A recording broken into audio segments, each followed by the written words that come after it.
Hello there, and welcome to The Tired Thinker, a quiet corner of the internet where heavy truths are shared slowly, and we take our time to think about them. Tonight, we're exploring something a little raw, a little sharp, and sometimes hard to face. Life lessons so brutal they hurt to hear. These are the truths we don't want to accept, the ones that sting when they land, but stay with us, because deep down, we know they're real. They shape who we are, how we live, and how we see the world. Some will feel uncomfortably familiar. Others might shake something loose inside you. None of them are easy, but all of them matter. Before we dive in, I'd love to know, where are you listening from? And what time is it right now in your part of the world? It's strange to think about, isn't it? All of us, scattered across different places, sharing the same quiet moment together. If you find this space meaningful, or if you just need somewhere calm to sit with difficult ideas, I'd be grateful if you gave this video a like or gently subscribed. It helps this little channel reach others who might need a moment of honest reflection too. Take a deep breath. Settle in. Now, let's begin. Nobody is coming to save you. This can feel harsh at first, even unfair, but it is the truth. Many people wait for someone to show up and change their lives. They hope a partner will make them happy, a boss will finally see their value, or a friend will step in during hard times. Waiting feels safe. It lets you avoid hard choices. But waiting keeps you stuck. No one else has the power or the responsibility to fix what you face. That job belongs to you alone. Think about someone trapped in a sinking boat. If they sit there hoping another boat will appear, the water will rise and they will drown. If they grab a bucket and start bailing, they might stay afloat long enough to paddle to shore. It does not matter who caused the leak or who should have been there to help. What matters is action. You are the one holding the bucket. Many people grow up believing rescue will come. Parents take care of children. So it is natural to expect someone stronger or wiser to show up when things go wrong. Movies and books teach the same story. A hero comes at the last moment, but life rarely works like that. Even when people care about you, they have their own battles. They cannot live your life for you. They cannot climb inside your mind and make your choices. The only person who can do that is you. Imagine you hate your job. You feel stuck, underpaid, and unseen. You wait for your boss to notice your efforts. You wait for a promotion that never comes. You wait until the company finally does the right thing. Months turn into years, then one day, you see a coworker leave for a better role somewhere else. They did not wait. They updated their resume, applied to new jobs, and went on interviews. They saved themselves. You realize the company never owed you rescue. You were always in charge of your own path. Taking charge does not mean doing everything alone. It means accepting that you must act first. Help may come later, but you cannot depend on it. If your car breaks down, you call a mechanic. If you need a skill, you seek a teacher. Those people play roles in your story, but they are not the ones who decide to make the call or attend the class. You are. If you refuse to move, no one can move for you. Consider personal relationships. If your partner treats you poorly, you might hope they will change. You tell yourself they will realize how much they hurt you and fix it. You drop hints, then stronger hints. Still, nothing happens. One day, you see clearly, they are not going to change. The change has to come from you. Maybe you set firm boundaries. Maybe you leave. Either way, you stop waiting for them to rescue you from the pain they cause. You rescue yourself. Rescue often begins with small steps. A person deep in debt might feel crushed by the total amount. They might freeze, hoping a sudden windfall or miracle will erase it. But waiting does nothing. Instead, they make a list of every debt, even if the numbers hurt. They call one creditor and set up a payment plan. The debt does not vanish overnight, but for the first time, they are moving toward freedom. They are bailing water from their own sinking boat. This mindset can also apply to health. A person who feels tired, overweight, and sick might hope a doctor will give them a magic pill. They might hope a friend will invite them to the perfect workout. In reality, they must take the first step and might walk around the block, drink water instead of soda, or go to bed earlier. These choices seem small, but they build strength. Over time, the person sees results because they acted instead of waiting. Sometimes people avoid action because they fear failure. They tell themselves it is better to wait than to try and fall short. But waiting guarantees the same result as failure. Nothing changes. When you take action, even imperfect action, you gain experience. You learn what works and what does not. This learning builds skill and confidence. In contrast, waiting builds nothing but regret. Other times, people resist action because they want fairness. They believe someone else caused their pain, so someone else should fix it. This belief keeps them trapped. Life is not fair. Justice may come someday, but you cannot tie your progress to that hope. For example, someone might wait for an apology from a parent who hurt them long ago. The apology may never come. In the meantime, they can choose therapy, healing practices, or new relationships. They move forward even without the apology.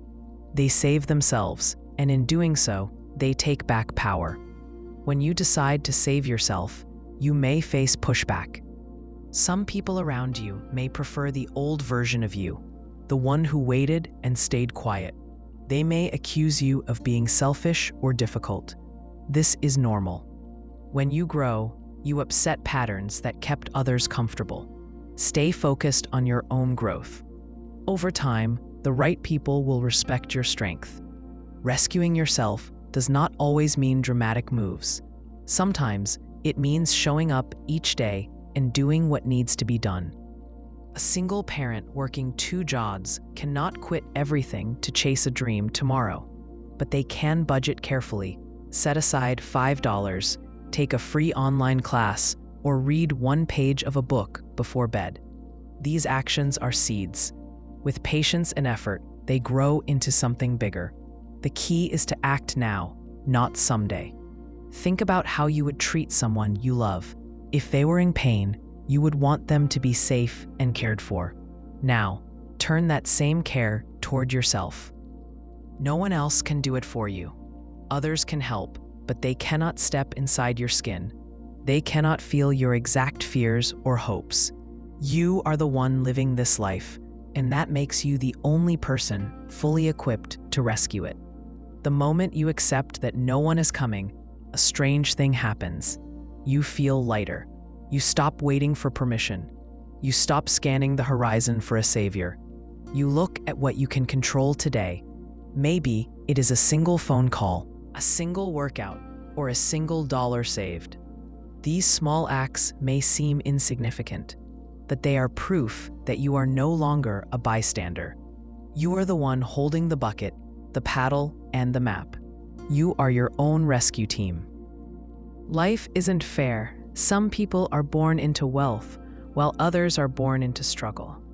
Some have strong bodies and sharp minds, while others face illness or limits they did not choose. A few people seem to get every break, while others fight hard and still come up short. This imbalance is not new. It has existed for as long as people have lived together. What matters is how you respond to it. You cannot control every card in the deck, but you can control how you play the hand you're dealt. Imagine 2 friends who both dream of starting a restaurant. One has parents who own property and can give them a loan. They open a small place in a busy part of town. They hire a good chef and buy quality equipment. The other friend has no savings and no one to turn to for help. They start small, cooking meals from their home kitchen and delivering them by hand. The first friend may succeed faster simply because they had more resources at the start. It is not fair, but it is reality. The second friend cannot waste energy wishing they had the same help. They must focus on what they do have and how to grow step by step. Fairness is a story we like to believe. Children are taught that if you do good things will come back to you. This belief helps us feel safe and hopeful.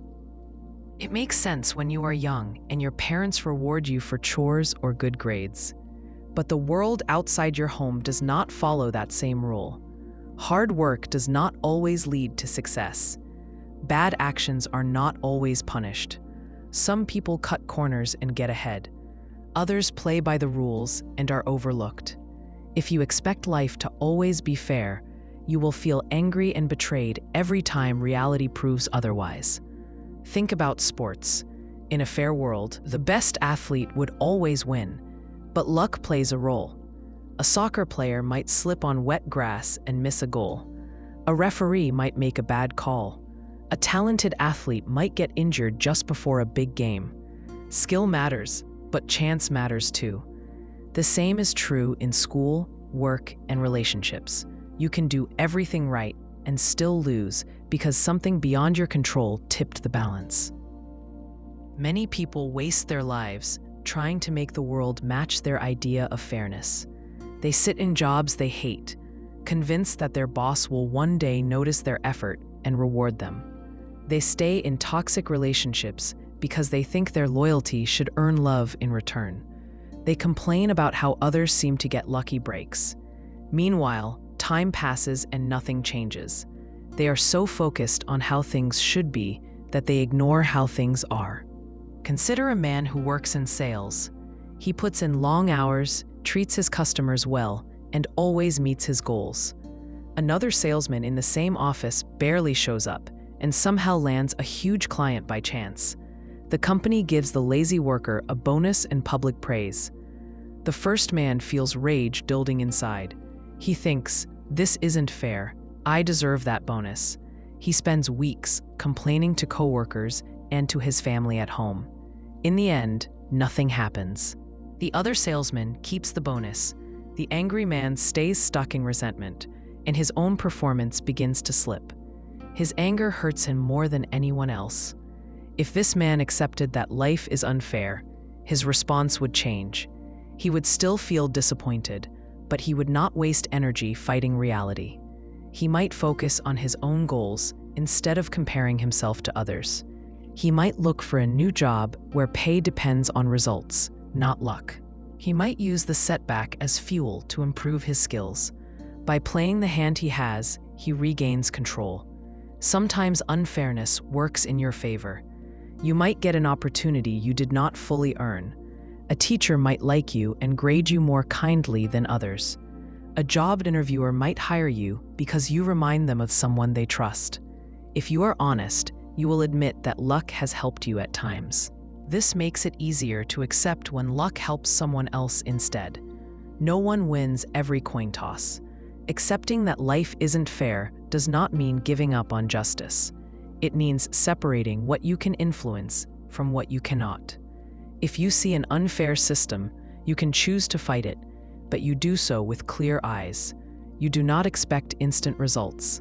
You do not tie your happiness to the outcome. For example, a group of workers might organize for better wages. They might lose the first vote or face retaliation. If they accept that the struggle will be long and uneven, they can keep going without breaking apart when setbacks come. On a personal level, playing the hand you're dealt often means making hard choices. If you are short on money, you may need to work extra hours or take a job you dislike while you plan your next move.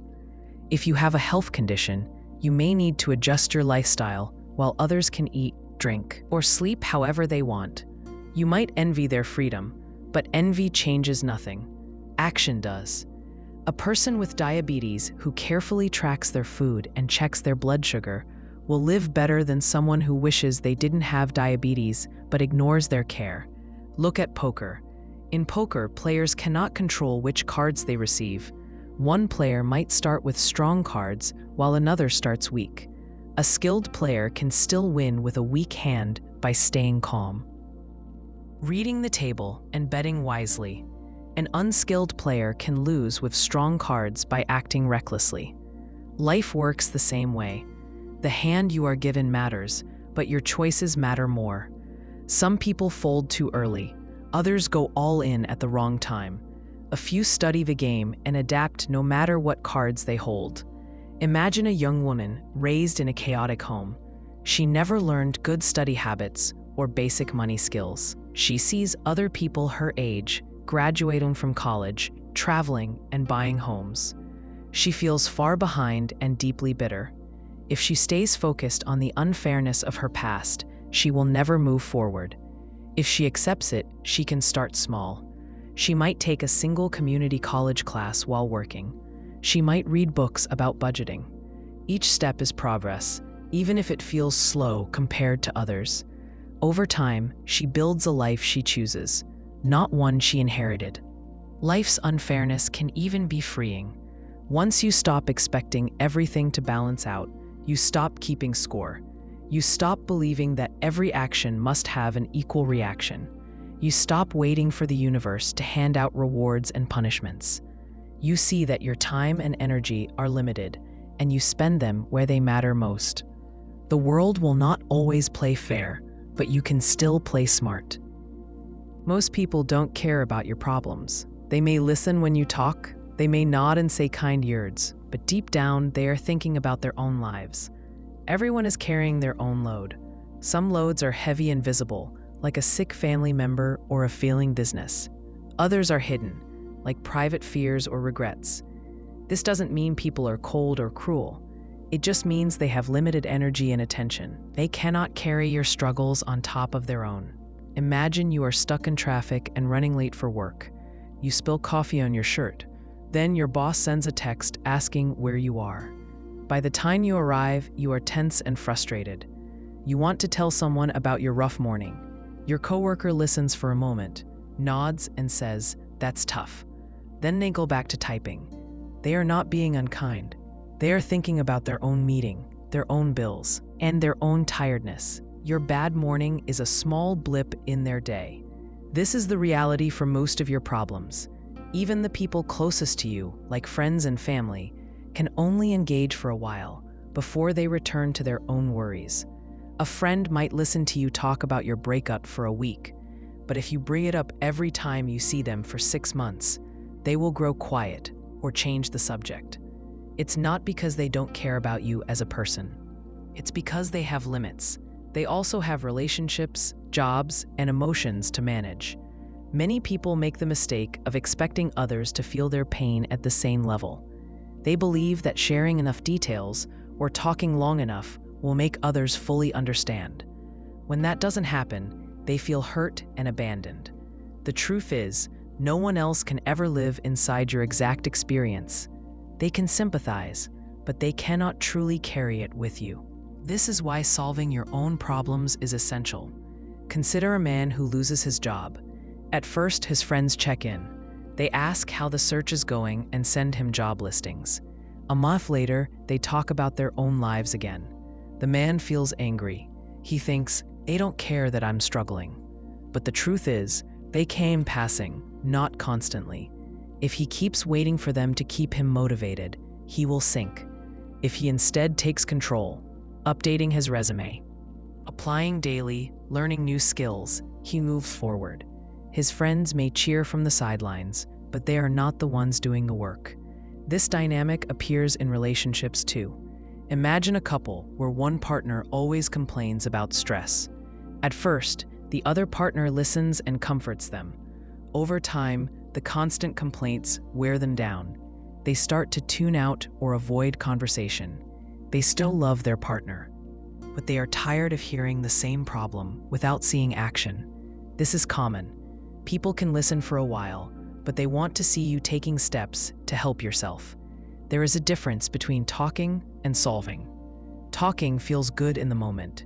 It releases tension and makes you feel understood. But talking alone does not change the situation. If you are in debt, describing your debt to 10 different friends won't reduce the balance by 1 cent. If you are unhappy at work, repeating the same story to coworkers won't change your boss's behavior. Action changes things, not endless discussion. Look at how people respond to public problems.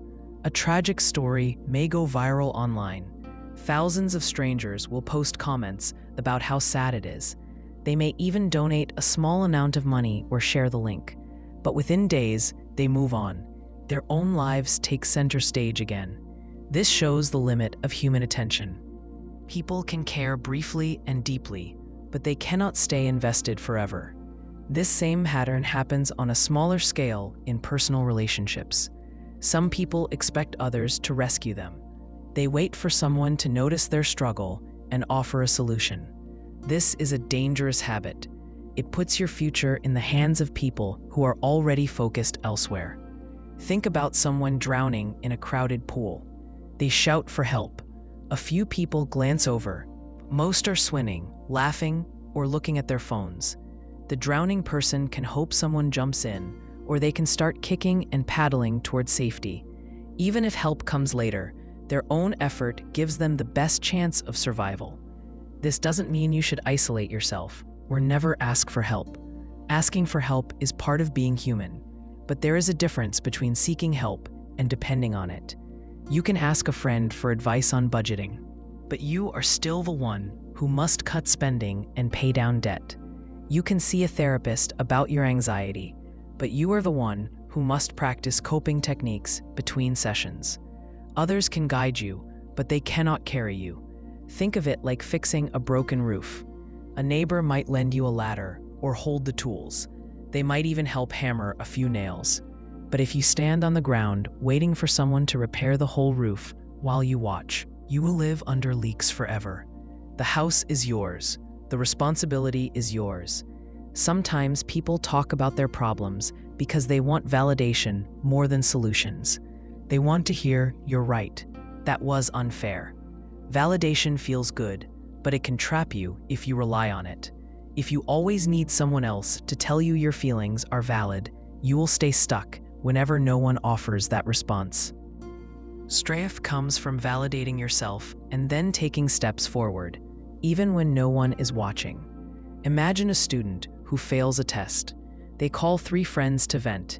Each friend says, "That sucks. The teacher is tough." The student feels supported for a day, but the grade remains the same. If the student spends the next week complaining instead of studying, they will fail again. If they instead review the material, meet with the teacher, and practice problems, they give themselves a chance to pass. The friend's words do not change the outcome. The student's actions do. People are not heartless. Most will show kindness when they can, but their lives are full. A friend might miss your call because they are putting their kids to bed. A coworker might seem distant because they are worried about their own sick parent. If you expect constant attention, you will feel rejected when you don't get it. If you understand that everyone is busy managing their own world, you will take their limited support as a gift rather than a right. The most powerful shift comes when you stop waiting for others to solve your problems. You still share your experiences, but you do not expect anyone else to fix them. You take the lead role in your life, instead of being a background character hoping for rescue. Most people will cheer you on from the sidelines when they see you taking action. Even if they don't, it doesn't matter. The work is yours, and so is the progress. You will lose friends as you grow. It is one of the quiet costs of change. At first, it feels strange and painful. You think friends are supposed to last forever.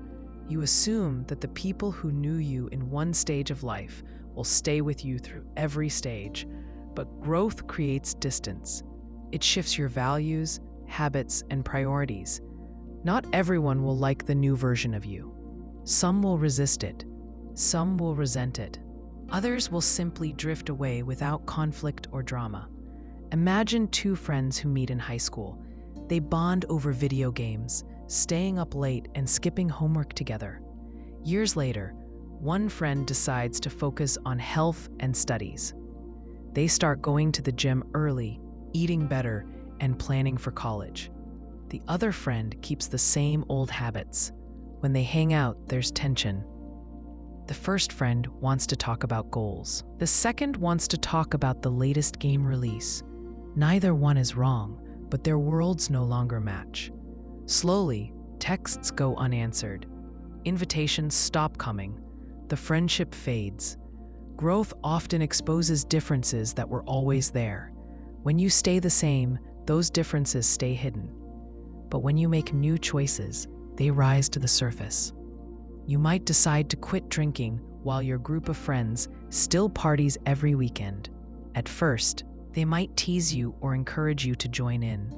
Over time, they may stop inviting you altogether. It hurts, but it also makes sense. You are walking one path, they are walking another.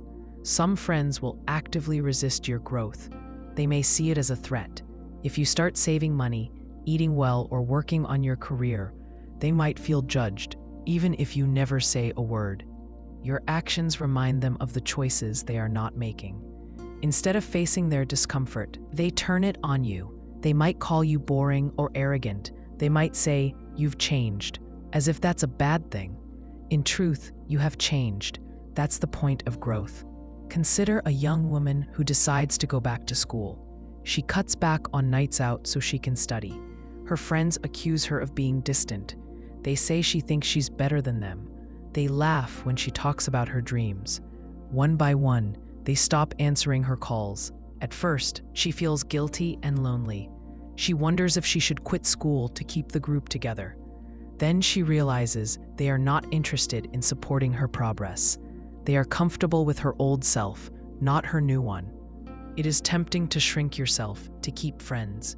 You might hide parts of your progress so others feel comfortable. You might downplay your goals, pretend you are not excited, or even sabotage your own growth. This feels safe in the short term, but it slowly drains you. You end up living a smaller life to keep others happy. True growth means risking the loss of approval. Sometimes the loss happens quietly. Life pulls people in different directions. One friend gets married, another moves to a new city, another starts a demanding job. You promise to stay close, but texts get fewer, calls get shorter, and months pass without seeing each other. No one did anything wrong. You both just changed. The friendship served its purpose for a time, and now it fades. This kind of ending can feel bittersweet. It helps to think of friendships like seasons. Some friends are there for a summer. They bring joy and warmth when you need it most. Then they go when the season changes. Others are like deep roots, lasting through many storms. Both kinds matter. Not every friend is meant to be permanent. If you expect every connection to last forever, you will cling to people who no longer fit your life.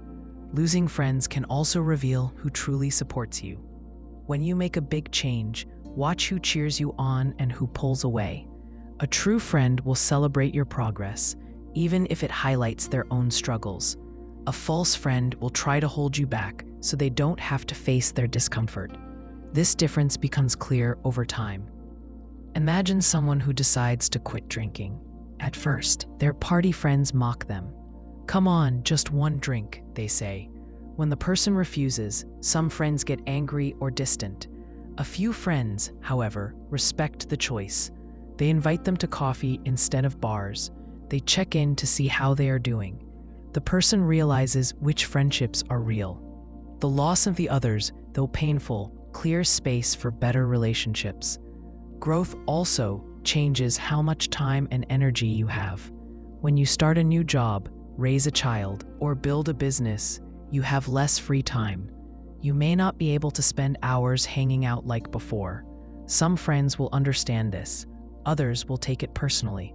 They might say you've abandoned them or forgotten where you came from. It's not true.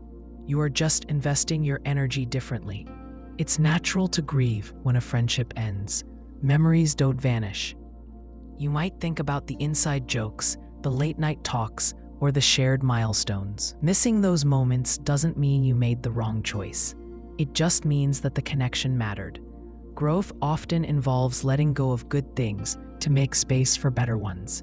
There is also relief in letting go. If you've been holding on to a friendship out of habit, you might not realize how heavy it feels until it's gone. Maybe you always felt drained after spending time together. Maybe you kept quiet to avoid conflict. When the friendship ends, you notice a new sense of freedom. You have space to explore who you are now, not who you used to be. Think of it like cleaning out a closet. At first, it's hard to part with old clothes. You remember when you wore them and how they once fit. But as you sort through, you see that many no longer suit you. They take up space you need for new things. Once you clear them out, you feel lighter and more focused. Friendships work the same way. As you grow, new people will enter your life. They will meet you where you are now, not where you used to be. These relationships often feel easier because you don't have to hide or explain your growth, but they come only after you make room by letting go of those who no longer align with your path. Losing friends is part of moving forward. It doesn't mean you are bad or they are bad. It means you are changing, and change creates distance. The people who are meant to walk with you will keep pace. The rest will fall away. It is painful, but it is also natural. Growth demands space, and sometimes that space comes from saying goodbye. Hard work is important, but it does not guarantee success. Many people are taught from a young age that effort alone is enough. They hear sayings like, "Work hard and you can be anything you want." It sounds comforting, but it is not always true. Hard work improves your odds, yet other factors like timing, luck, and connections play a role. Ignoring these factors can lead to frustration and burnout. Imagine two people who both want to open a bakery. The first person wakes up early, stays up late, and pours every ounce of energy into perfecting recipes. They work 7 days a week and save every dollar they can. The second person also works hard, but they have a cousin who owns a building and offers them a prime location with low rent. They also know a food blogger who posts about the bakery on opening day. Both bakers hustle, but the second one starts with an advantage. Customers line up because they heard about the bakery online. The first baker might have better bread, but without exposure, they struggle to get noticed. Hard work alone doesn't guarantee the outcome. This pattern shows up everywhere. In business, the right idea at the wrong time often fails. Think of a company that creates a great product, but the market isn't ready. Years later, another company releases a similar product when demand is high, and it becomes a hit. The first team worked just as hard, maybe harder, but they didn't have the timing on their side. Success requires alignment between effort and circumstance. Connections matter as well. A person can have talent and dedication, but if no one knows their work exists, opportunities are limited. Consider two job seekers. One spends months refining their resume, applying online, and sending cold emails. The other has a friend who mentions their name to a hiring manager. The second person gets an interview right away. They may still need to prove themselves, but the connection opened a door that hard work alone could not. Some people find this unfair. They believe merit should rule everything. They think effort should be the sole measure of success. In reality, the world doesn't operate that way. Many systems are built on relationships, reputation, and chance encounters. You can dislike this truth, but denying it will only hurt you. A better approach is to accept it and factor it into your strategy. You can still work hard, but you also network, build visibility, and pay attention to timing. Consider a musician trying to build a career. They write songs, practice daily, and perform at small venues. Their music is good, but no one beyond a small group hears it. Then one night, a well-known artist happens to be in the audience. They like what they hear and mention the musician on social media. Within days, streams and followers skyrocket. The musician's skill made that moment possible, but luck played a huge role. They could not have predicted that specific night or that specific person being there. Hard work prepared them, but chance gave them the break. This doesn't mean effort is pointless. It matters because when luck shows up, you need to be ready. If the musician had been sloppy or unprepared, the opportunity would have slipped away. Hard work builds skill, discipline, and credibility. It increases the likelihood that when timing and luck align, you can take advantage of them. Without effort, even the best connection or perfect timing won't last. Sometimes people mistake busyness for progress. They work long hours, but focus on tasks that don't move them closer to their goals. They think sheer volume of work will bring success. In reality, Smart work matters more than endless effort. A farmer can plant seeds all day, but if they plant them in rocky soil, nothing will grow. Choosing the right soil, meaning the right market, strategy, or approach, is as important as planting seeds in the first place. Look at professional sports. Many athletes train hard, but only a few reach the top leagues. Natural talent plays a part, but so does timing. A player might be ready for the big stage, but if a team is already full, they may never get a chance. Another player of similar skill might arrive just when a key position opens. Scouts notice them, and they get signed. Both athletes worked hard, but timing decided who advanced. This is why comparing yourself to others can be misleading. You may see someone achieve success faster and think they must have worked harder. Often, they had a combination of effort, timing, and connections that lined up just right. Your journey might require more time or a different path. If you only measure yourself by outcomes, you will feel defeated even when you're making progress. Consider an inventor who spends 10 years perfecting a new tool. They test, refine, and sacrifice sleep to get it right.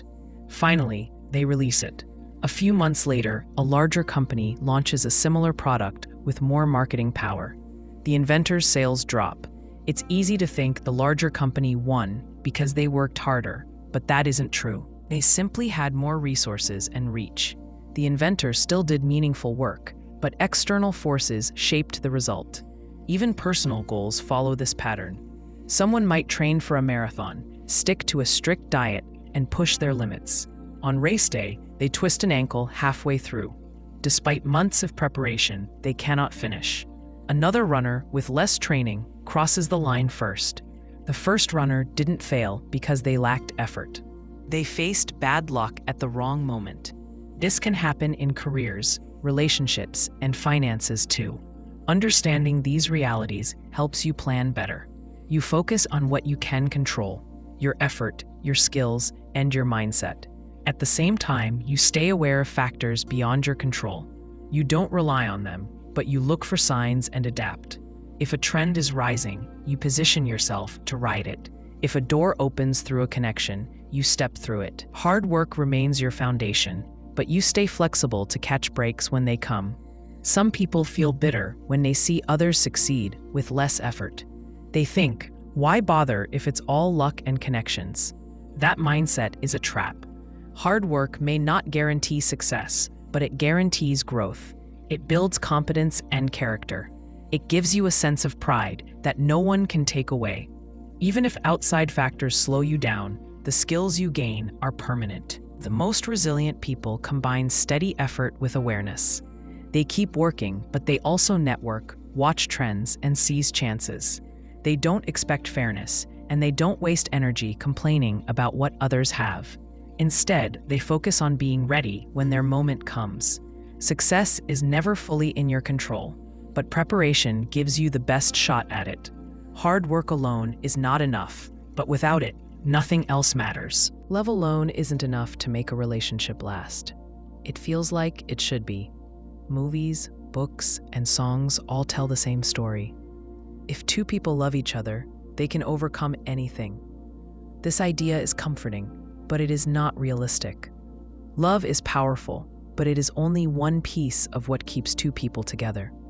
Relationships also need effort, compatibility, and respect. Without those, love can fade or turn bitter. Imagine two people who meet and fall deeply in love. In the early days, everything feels easy. They talk for hours, laugh at the same jokes, and want to spend every moment together. At this stage, love feels like enough. Then real life enters the picture. One person has a demanding job that keeps them busy. The other values quality time and starts to feel lonely. Arguments begin. Love is still present, but the day-to-day stress pulls them apart. As they don't learn to communicate and compromise, love alone won't keep them connected. Compatibility matters as much as love.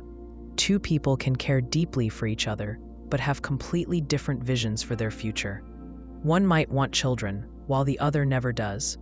One might dream of traveling the world, while the other wants to stay close to family. These differences don't disappear because of strong feelings. Over time, they create tension and resentment.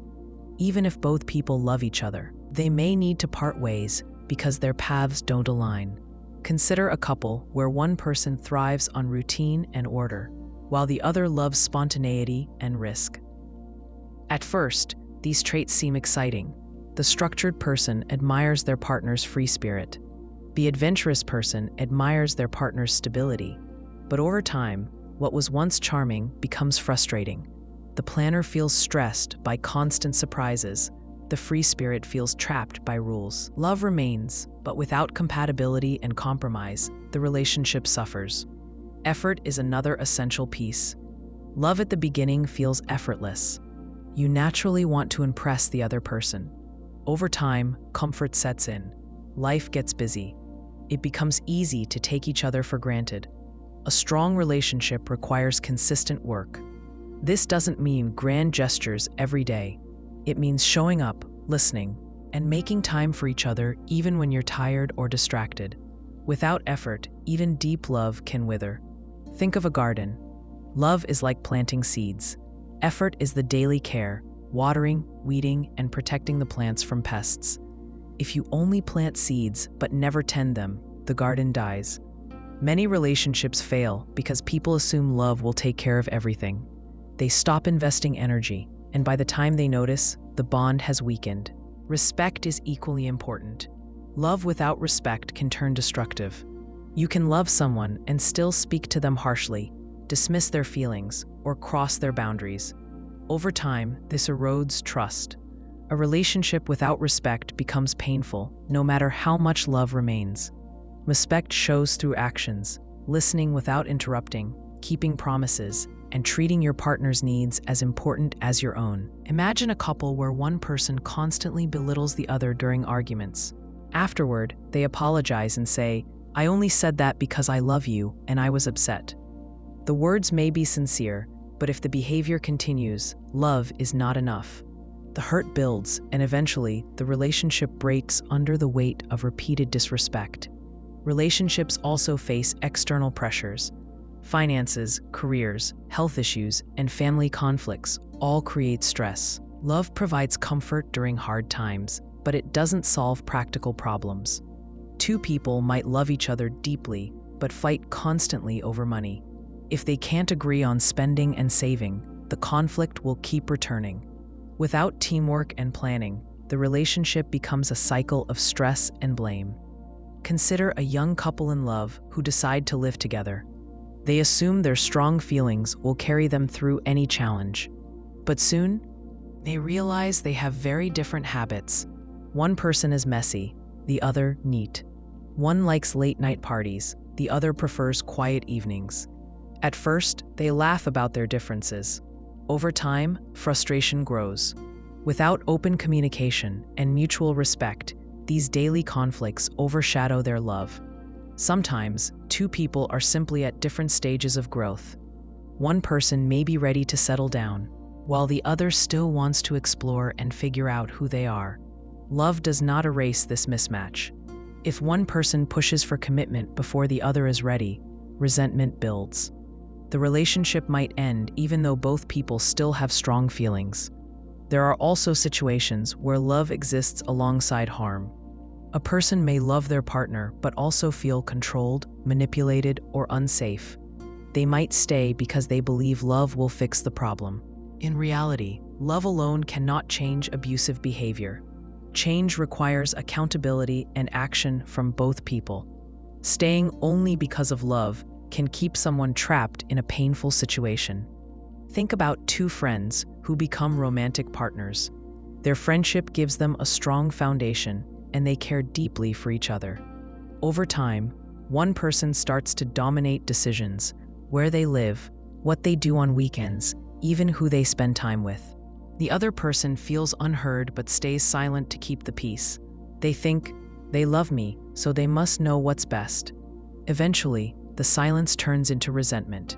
The relationship ends, not because of a lack of love, but because respect and balance were missing. Love can also blind people to incompatibility. In the beginning, they may overlook red flags because their feelings are so strong. Later, those same issues become impossible to ignore. For example, someone might fall for a partner who constantly switches jobs and avoids responsibility. Early on, this seems exciting and carefree. Years later, when bills are unpaid and plans fall through, the instability creates constant stress. Love might still be present, but it cannot cover the cracks forever. Building a lasting relationship requires clear communication. You need to talk about goals, fears, and boundaries. Many couples avoid these conversations because they are uncomfortable. They hope that love will guide them naturally. When problems appear, they are unprepared. Honest talks may be awkward, but they prevent misunderstandings from growing into larger conflicts. Imagine a couple arguing about vacations. One wants to travel abroad every year. The other prefers simple road trips nearby. They never discuss this openly, so each assumes the other feels the same. When the truth comes out, they are both angry and hurt. Love didn't prevent the fight. Clear communication would have. Relationships are living systems. They need ongoing care. Love creates a bond, but effort strengthens it. Compatibility keeps it balanced. Respect keeps it safe. When these elements are missing, even the deepest love can fade. Two people can adore each other and still fail if they don't build a structure to support that love. Without action, love alone is not enough to carry a relationship through the challenges of life. Time is your most precious resource. You can always make more money, rebuild a career, or replace lost possessions. But you can never create more time. Once a moment passes, it is gone forever. This truth is easy to forget because time feels endless when you are young or when life is routine. But days turn into years quietly, and if you do not pay attention, you may look back and wonder where it all went. Imagine a person who spends every evening scrolling through their phone. At first, it feels harmless. They tell themselves it's just a way to relax after work. But a year later, they realize they have spent hundreds of hours doing nothing meaningful. Those hours could have been used to learn a skill, deepen a relationship, or improve their health. The phone time cost nothing in money, but it came with the highest price. Lost time that can never be reclaimed. People often trade their time for money without thinking about the exchange. They work extra shifts or take on side jobs, believing that more income will solve their problems. Sometimes this is necessary, especially during hard times. But other times, the extra work is driven by habit or fear. A parent might miss every school play to earn overtime, not realizing that their child will never be that age again. Years later, the money will be spent, but the missed memories remain. Consider two friends who both want to buy a new car. One works extra hours for 6 months to afford it. The other decides to keep their old car a bit longer and use the extra time to be with family and exercise. A few years later, the first friend has replaced the car again and barely remembers the one they worked so hard to buy. The second friend still drives their older car, but they have built strong relationships and a healthier body. The difference is not in money, but in how they valued their time. Time also determines what opportunities you can pursue. A person who spends their evenings binge-watching shows may complain that they never have time to start a business or take a class. In reality, they do have time, but they spend it on low-value activities. Money can be stored or saved. Time cannot. Every choice to spend it on one thing automatically removes the chance to spend it on something else. This is why being deliberate matters. Imagine you have 10 hours in a week outside of work and sleep. If you use those hours to study a new language, you will grow. If you use them to complain about your job or scroll social media, nothing changes. The hours pass either way. The only difference is what you built with them. Many people assume they will always have more time later. They think, I'll travel when I retire, or I'll write my book when the kids are grown. This thinking is risky. Health may decline. Circumstances may shift. The future is never guaranteed. A person who delays their dreams for decades may discover too late that the window has closed. Consider a man who plans to take his father fishing someday. Every year, work gets busy, and he pushes the trip to the next season. One day, his father passes away. The son realizes the trip will never happen. The money he earned instead of taking time off feels meaningless compared to the lost experience. Time management is not about filling every minute with productivity. Rest and play matter too. The key is to spend time in ways that align with your values. If you value health, you invest time in cooking, exercise, and sleep. If you value relationships, you invest time in talking, listening, and showing up for the people you care about. Without this alignment, you may drift into habits that consume hours without giving you anything in return. Some people waste time because they avoid discomfort. It's easier to scroll through a feed than to sit quietly with your thoughts. It's easier to watch another episode than to start a hard project. These small escapes add up. A year later, you may wonder why you are still in the same place. Facing discomfort directly often takes less time in the long run than avoiding it. Think about a student who puts off writing a paper. They spend 3 hours watching videos and telling themselves they will start later. When they finally begin, they are tired and rushed. If they had started earlier, the paper would be done in 2 calm hours, leaving more time for rest. Avoidance wastes time twice, once when you delay the task, and again when you work inefficiently under stress.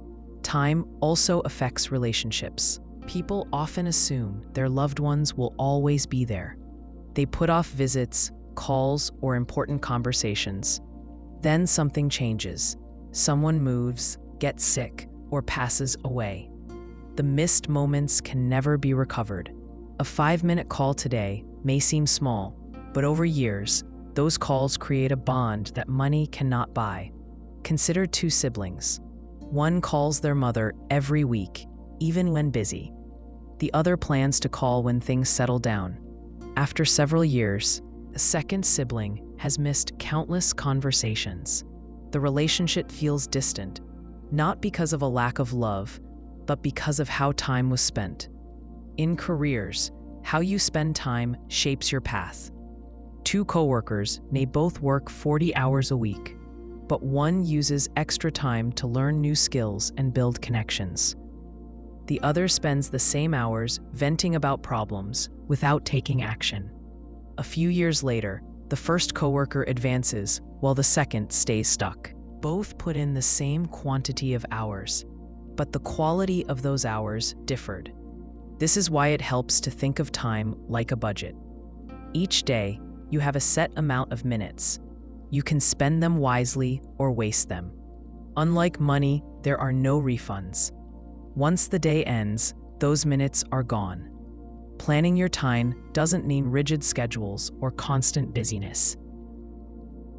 It means choosing with awareness instead of letting habits or distractions decide for you. Some people work tirelessly to save money for retirement, only to realize they sacrificed decades of their life for a future they may never fully enjoy.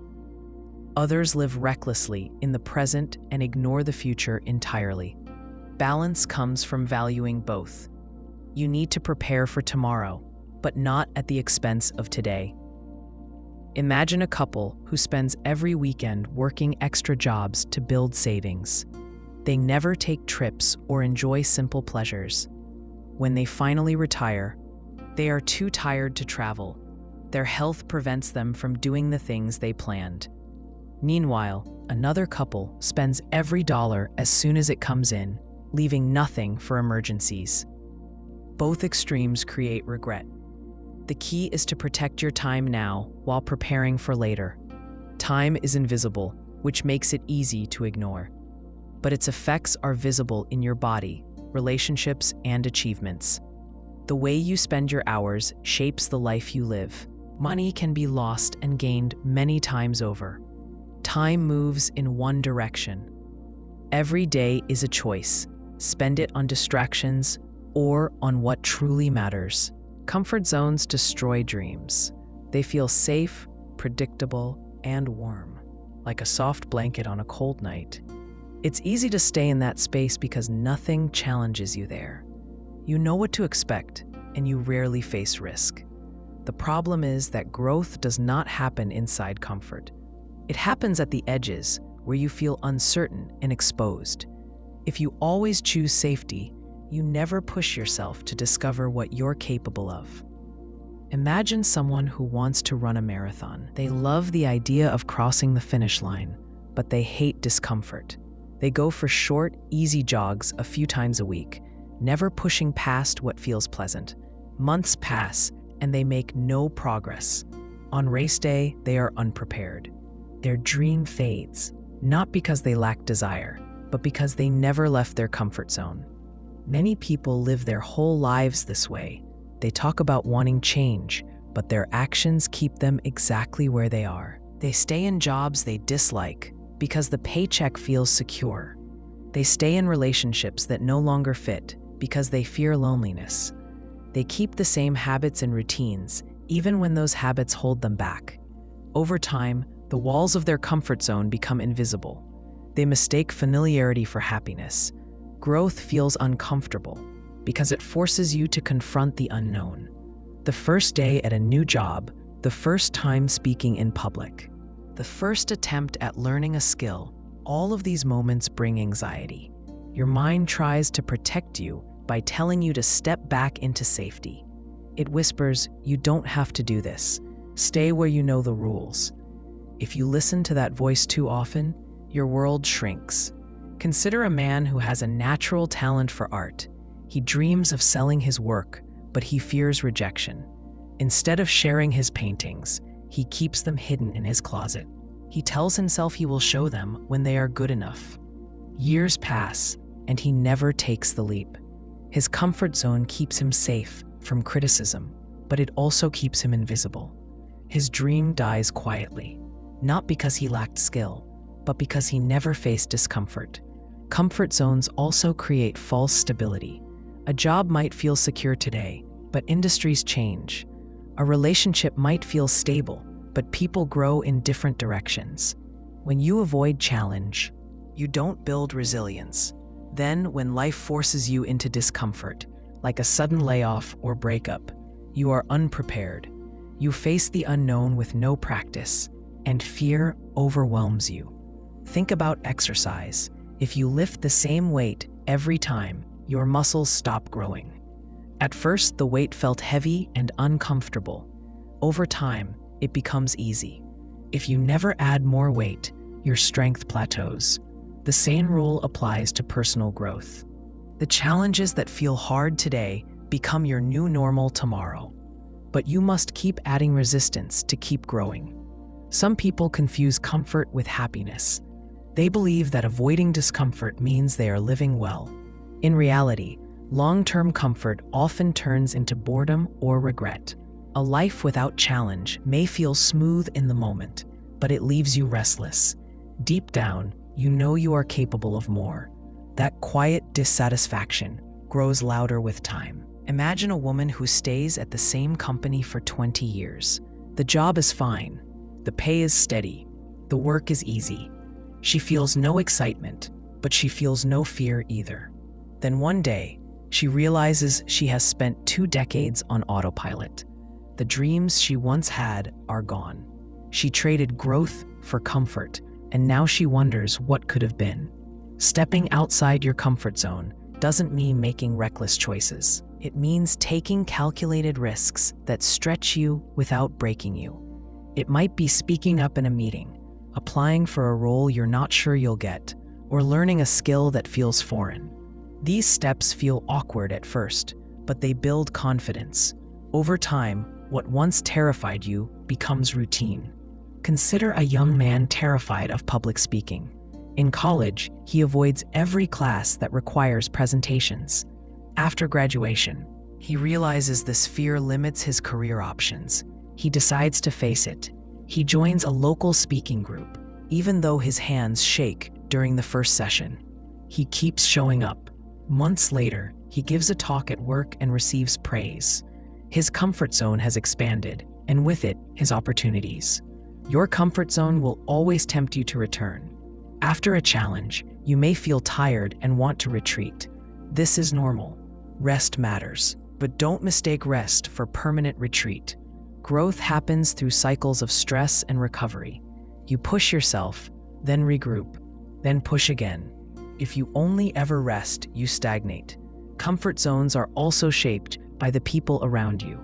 Friends and family often prefer the version of you they know. When you start to change, they may feel threatened or confused. They might say, "Why are you doing that?" or "You've changed." Their words can pull you back into old patterns.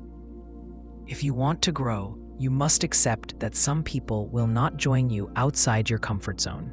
Imagine someone who decides to get healthy. They start eating better and exercising. Their friends still prefer fast food and late nights. At first, they joke about the changes. Later, they start pressuring their friend to skip workouts or cheat on their diet. If the person listens, they slide back into comfort. If they hold firm, they may lose some friendships. Growth has a cost, but so does staying the same. Small acts of discomfort build the courage for bigger ones. Speaking up once makes it easier to speak up again. Saying no once makes it easier to set future boundaries. Over time, discomfort becomes a signal that you are on the right track. When you feel nervous or unsure, it often means you are stretching into new territory. Consider someone learning to swim. At first, even standing in the shallow end feels scary. Then they start paddling. Slowly, they move to deeper water. Each stage feels terrifying at first, then normal once mastered. If they had stayed on the pool's edge, they never would have learned. Life works the same way. Comfort is seductive because it promises safety, but it also hides risk. Staying the same may feel secure today, but it leads to regret tomorrow. Dreams require action, and action requires discomfort. If you never feel challenged, you are not evolving. The discomfort you avoid today becomes the barrier you face tomorrow. Growth demands that you step into the unknown again and again until your comfort zone expands to hold the life you truly want. Most people don't want you to succeed. They may smile when you share good news, but deep down, they feel uneasy. Your progress can highlight their lack of progress. Your success can make them question their own choices. Some will even quietly hope you fail because it makes their world feel safer. If you stumble, they don't have to face their own regrets. Imagine telling a friend you're starting a business. On the surface, they seem supportive. They say things like, "That's exciting," or "Good for you." But later, they add small doubts. "Are you sure now's a good time?" Or, "Most small businesses fail in the first year." They frame it as concern, but their words plant seeds of hesitation. If you give up, it proves to them that staying safe was the right choice. Your failure protects their comfort. This reaction is common because success forces comparison. People naturally measure themselves against those around them. If you grow while they stay the same, it creates an uncomfortable gap. Instead of being inspired, some choose resentment. It feels easier to drag you down than to rise up themselves. They may never admit this, even to themselves. Their doubts come out as subtle comments, jokes, or silence when you share achievements. Consider a man who decides to get healthy. He starts exercising and eating better. At first, his friends cheer him on. But as the weeks go by, tension grows. When they go out to eat, he orders grilled chicken while they get burgers and fries. They start teasing him. "Come on, live a little." The teasing turns sharper. "You think you're better than us now?" Their discomfort isn't about his food choices. It's about how his actions reflect on them. His success highlights their lack of effort. If he quits, they feel justified staying the same. Even family can respond this way. Parents, siblings, or partners may seem like they should always be in your corner, but they have their own fears and insecurities. If you chase a big dream, it may challenge their beliefs. A parent who worked the same job for 30 years might feel unsettled when their child starts a risky business. A sibling who struggles financially might feel jealous when you earn more. They may not want to sabotage you outright, but their doubts and criticisms can weigh you down. Sometimes people root against you in silence. They don't say anything negative, but they also don't celebrate your wins. You notice they never ask about your progress, or they change the subject quickly.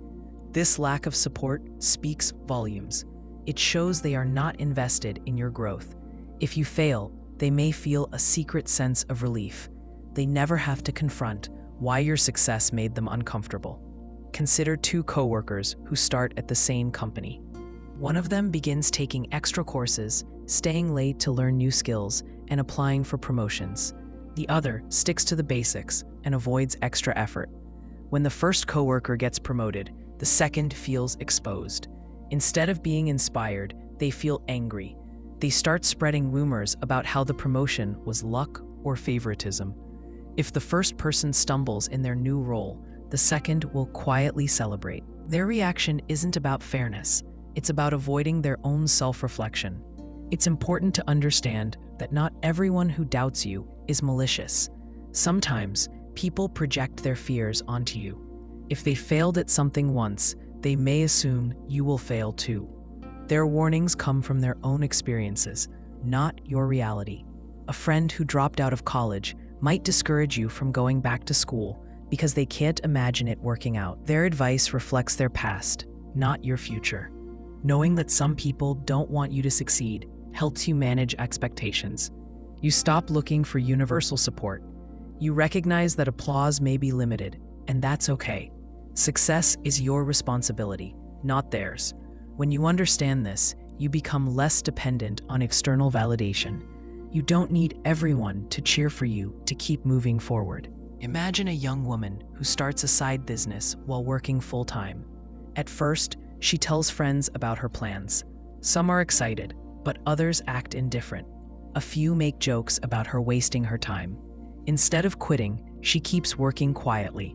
Months later, her business begins to grow.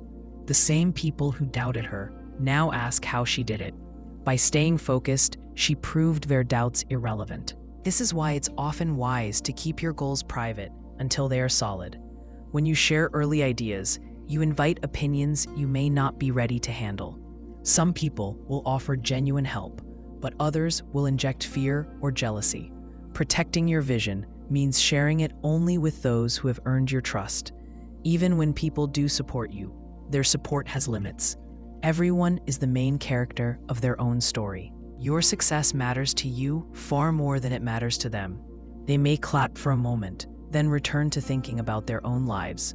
Expecting constant attention or praise will only lead to disappointment. Consider a marathon runner. On race day, crowds cheer loudly, but after the race ends, the crowd goes home. The runner still has to recover, train, and prepare for the next challenge. External cheers are temporary. Internal drive must be permanent. When you understand that some people secretly hope you fail, you stop taking their reactions personally. Their feelings are about them, not you. Their discomfort comes from their own choices and fears. If they see you reach a level they desire but haven't pursued, it forces them to face themselves. Not everyone is ready for that kind of mirror. Imagine two childhood friends. They grew up in the same neighborhood with similar opportunities. One friend works hard, takes risks, and builds a successful business. The other stays in the same place, afraid to try new things. When they meet years later, the second friend feels a mix of pride and bitterness. Seeing the first friend succeed reminds them of the chances they never took. If the business fails, the bitterness fades because their own choices feel safer. Your job is not to convince others to want your success. It is to keep going, despite their mixed feelings. Surround yourself with people who genuinely celebrate your wins, but don't expect everyone to do so. Some will drift away as you grow, and that's natural. Success often changes your relationships. The people who once felt like equals may now see you differently. They may treat you with distance or hidden hostility. This shift can be painful, but it also clarifies who truly supports you. The ones who remain are the ones who can handle your growth without resentment. Most people are focused on their own journey. If they cheer for you, it's a bonus. If they stay silent or hope you fail, it doesn't change your path. Their feelings don't define your progress. Keep your focus on your work, your goals, and the life you want to build. Their quiet doubts are theirs to carry. Your success is yours to claim. You can't please everyone. No matter how hard you try, someone will always be unhappy with your choices. People have different values, beliefs, and expectations. What makes one person proud of you might disappoint another. If you spend your life trying to make everyone happy, you will exhaust yourself and still fail. Instead of living your own life, you end up living fragments of other people's lives while losing sight of your own. Imagine you have a job offer in another city. Your parents want you to stay close to home. Your friends are excited for you to move. Your boss doesn't want you to leave at all. No matter what you decide, someone will be upset. If you stay, your friends might think you gave up on an exciting opportunity. If you go, your parents might feel abandoned. If you hesitate, your boss may question your loyalty. Trying to meet every expectation at once is impossible. Many people fall into the trap of people-pleasing without realizing it. They say yes to every request. They avoid conflict by agreeing with whatever others want. At first, this seems like kindness, but over time, it builds resentment. You start to feel invisible because your needs are always last. The more you give in, the more others expect from you. Eventually, you are stretched so thin that you can't keep up. Consider a woman who works full-time while raising 2 kids. Her boss constantly asks her to stay late. Her children want her at every school event. Her partner expects her to handle most household tasks. Her friends invite her to social outings and get upset when she declines. She keeps saying yes to everyone because she fears letting them down. At first, she manages to juggle everything. Then her health begins to suffer. She is tired, irritable, and burnt out. One day, she realizes that in trying to please everyone, she has neglected herself completely. No matter how much effort you put in, someone will still criticize you. You could be the most generous, hardworking, and loyal person, and there will still be people who think you are selfish, lazy, or ungrateful.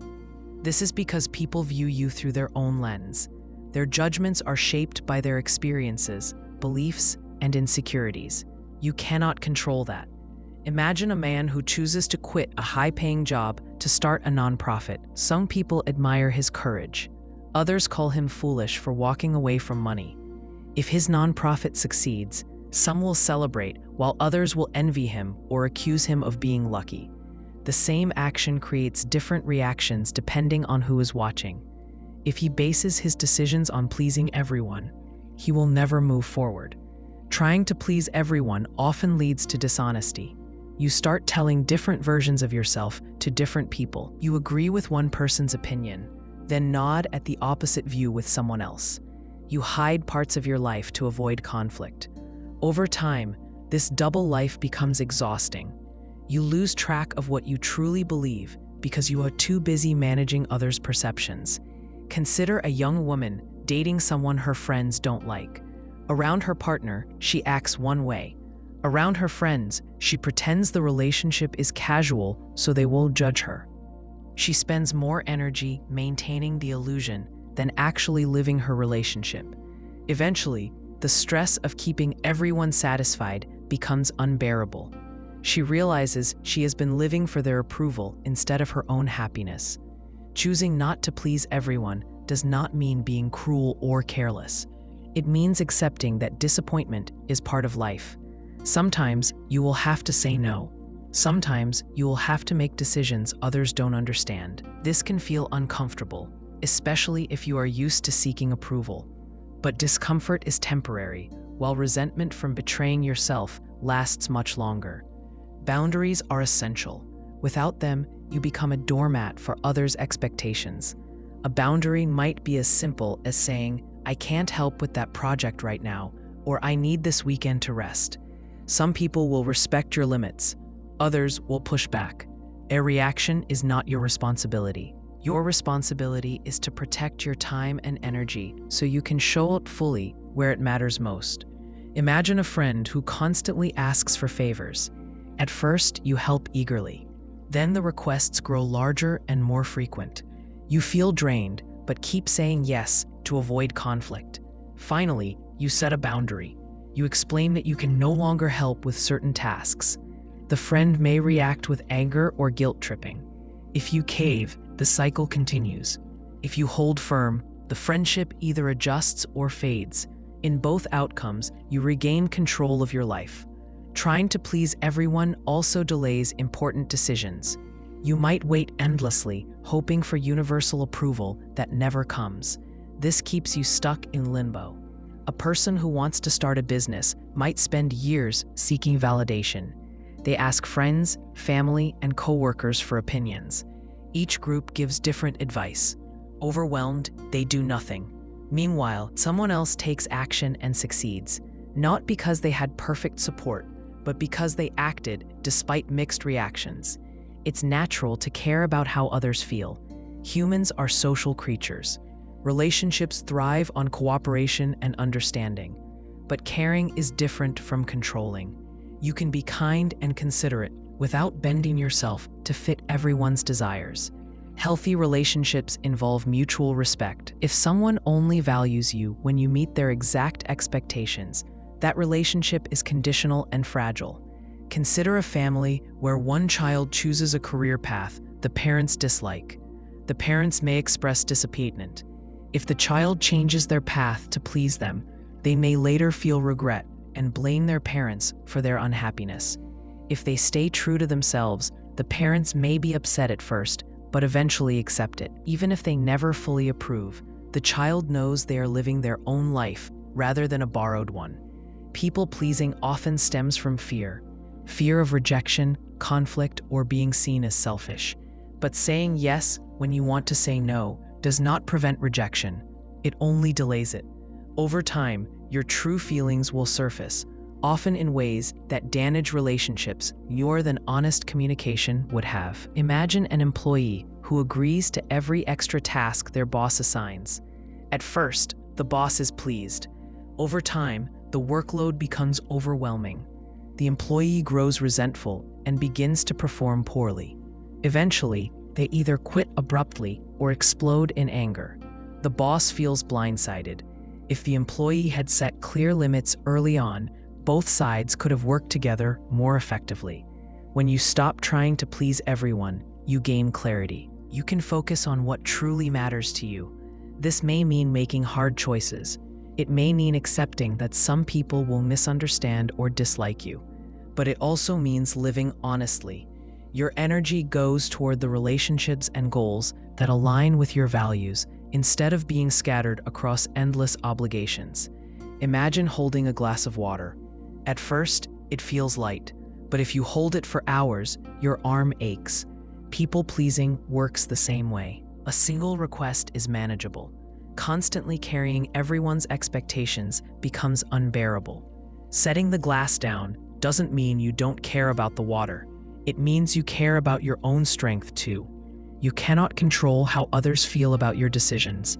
You can only control the choices you make and the integrity with which you make them. When you accept that you cannot please everyone, you free yourself to live your own life. Some will cheer, some will criticize, and most will move on to their own concerns. What matters most is that you stop exhausting yourself trying to meet impossible expectations and start choosing what truly matters to you. Failure is guaranteed. No matter how skilled, prepared, or determined you are, you will fail at some point. Everyone does. The difference between those who reach their goals and those who don't is simple. Some people quit after failing, and others keep going. Failure is not the end unless you decide it is. Think about a child learning to walk. They fall over and over, sometimes hard enough to cry. But quitting never crosses their mind. They get up again, wobble forward, and fall again. Eventually, they take their first steady steps. If adults approached learning like this, they would achieve far more. Instead, many treat failure as a sign to stop. They fall once, feel embarrassed, and decide it's not worth trying again. Imagine a man starting his first business. He spends months planning, saves money, and pours himself into the work. When the business opens, sales are slow. After a few months, he realizes his marketing plan doesn't work. Bills pile up. Some people might see this as proof they aren't cut out for business. They close shop and return to a regular job, telling themselves they weren't meant to succeed. Another person in the same situation might see it differently. They study what went wrong, learn new strategies, and try again. Maybe their second business fails too, but on the third attempt, they finally get it right. From the outside, it looks like sudden success. In reality, it was built on layers of failure and persistence. Failure often carries shame because society celebrates winners while hiding the messy process behind their success. When you see an athlete holding a trophy, you don't see the years of losses, missed shots, and painful injuries. When you hear about a best-selling author, you don't see the dozens of rejected manuscripts sitting in a drawer. These failures are invisible, so it's easy to think that successful people never stumble. The truth is the opposite. They fail more than most because they take more chances. Consider two friends learning to play guitar. The first practices daily, makes mistakes, and keeps adjusting. The second practices only when they feel like it, and gives up when a song sounds bad. After a year, the first friend can play confidently. The second can barely strum a tune. The difference isn't talent, it's persistence. The first friend accepted failure as part of learning, while the second treated failure as a stop sign. Failure teaches lessons that success cannot. When everything goes smoothly, you don't think deeply about your choices. When things fall apart, you are forced to examine what happened. You discover weaknesses, blind spots, and strategies to improve. Each failure is like a map, showing you where not to go again. Without these maps, you risk wandering in circles, making the same mistakes forever. Imagine a scientist running experiments. Most of them fail. If the scientist quit after the first failure, there would be no discoveries, no breakthroughs. Instead, they treat failure as data. Each result, even the wrong one, brings them closer to understanding. This mindset applies to any goal. Whether you're building a business, training for a marathon, or learning a skill, failure is information, not proof of your worth. Fear of failure often causes more harm than failure itself. Some people never take the first step because they imagine the pain of falling. They dream about starting a podcast, writing a book, or switching careers, but they stay frozen. In their minds, failure is unbearable. In reality, failure stings for a while, then fades. Regret lasts much longer. Consider a young woman who wants to apply to a competitive school. She hesitates because she fears rejection. Years pass, and she never applies. Later, she discovers a classmate who did apply and got accepted on the third try. The difference wasn't intelligence or talent. It was the willingness to risk failure repeatedly.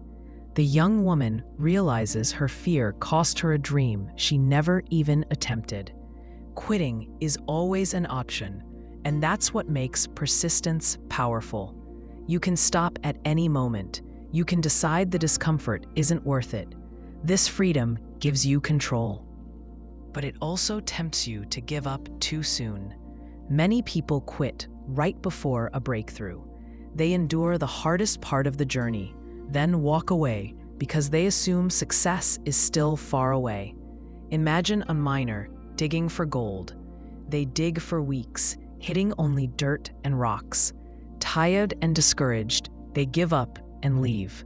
A day later, another miner continues digging in the same spot and strikes gold just a few feet deeper.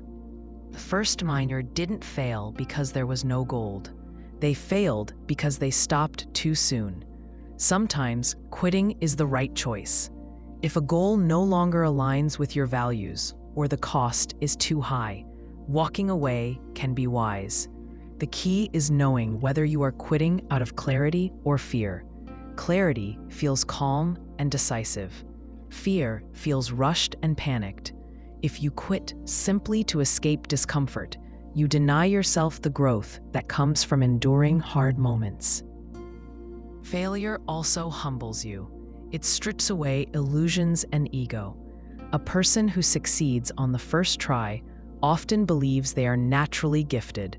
When they face failure later, it hits harder because they've never built resilience. A person who fails early and often develops humility. They know success is fragile and must be earned repeatedly. This humility makes them better leaders, friends, and creators. Consider an athlete who wins every match as a child. When they finally lose as an adult, they crumble. They never learn to recover from defeat. Another athlete who lost many times early on knows how to bounce back. For them, failure is familiar, almost routine. They don't like it, but they don't fear it either. This strength comes only from experience. Failure can also strengthen relationships. When you fail publicly, you see who truly supports you. Some people will disappear when things go wrong. Others will show up, not with empty praise, but with steady encouragement. These are the people worth keeping close. Success attracts crowds, but failure reveals true allies. Imagine a startup founder whose first product launch flops. Many friends who once praised their ambition stop returning calls. A few friends stay, offering honest feedback and moral support. When the founder eventually succeeds, they remember who stood by them during failure. Hard times clarified which relationships were real. The path to any meaningful goal is paved with setbacks. You will face rejection, loss, and self-doubt. These moments test you, but they are not final unless you quit. Each failure is a step, even when it feels like a fall. If you keep walking, you will eventually reach places you once thought impossible. The only true failure is stopping before you see what's possible. Success takes longer than you think. In a world of fast news and viral stories, it's easy to believe that some people achieve greatness overnight. You hear about a young entrepreneur whose company explodes in popularity, a writer whose first book becomes a bestseller, or an athlete who seems to appear out of nowhere and dominate their sport.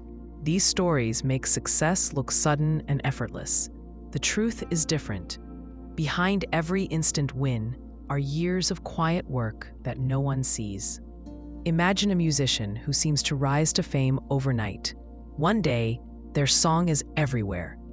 They appear on talk shows, their videos go viral, and it looks like they became a star in a single moment. What the public doesn't see are the 10 years they spent playing in empty bars, recording demos in their bedroom, and facing rejection from labels. Those years were invisible, but they were the foundation. Without them, a viral song would never have existed. Most people underestimate how long meaningful progress takes. They set a goal and expect quick results. When progress feels slow, they get discouraged and quit. Consider someone who starts a fitness journey. They go to the gym for 2 weeks, step on the scale, and see little change. Frustrated, they give up. Another person with the same goal keeps going for months, focusing on habits rather than instant results. Eventually, they see transformation. The difference isn't talent or desire, it's patience. Success often grows like a tree. At first, there's nothing visible.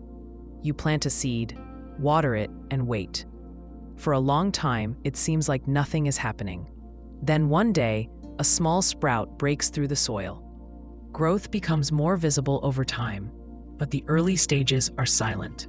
Many people quit during the silent phase because they mistake invisibility for failure. They don't realize that roots are forming beneath the surface. Consider a writer working on their first novel. For 3 years, they write every morning before work.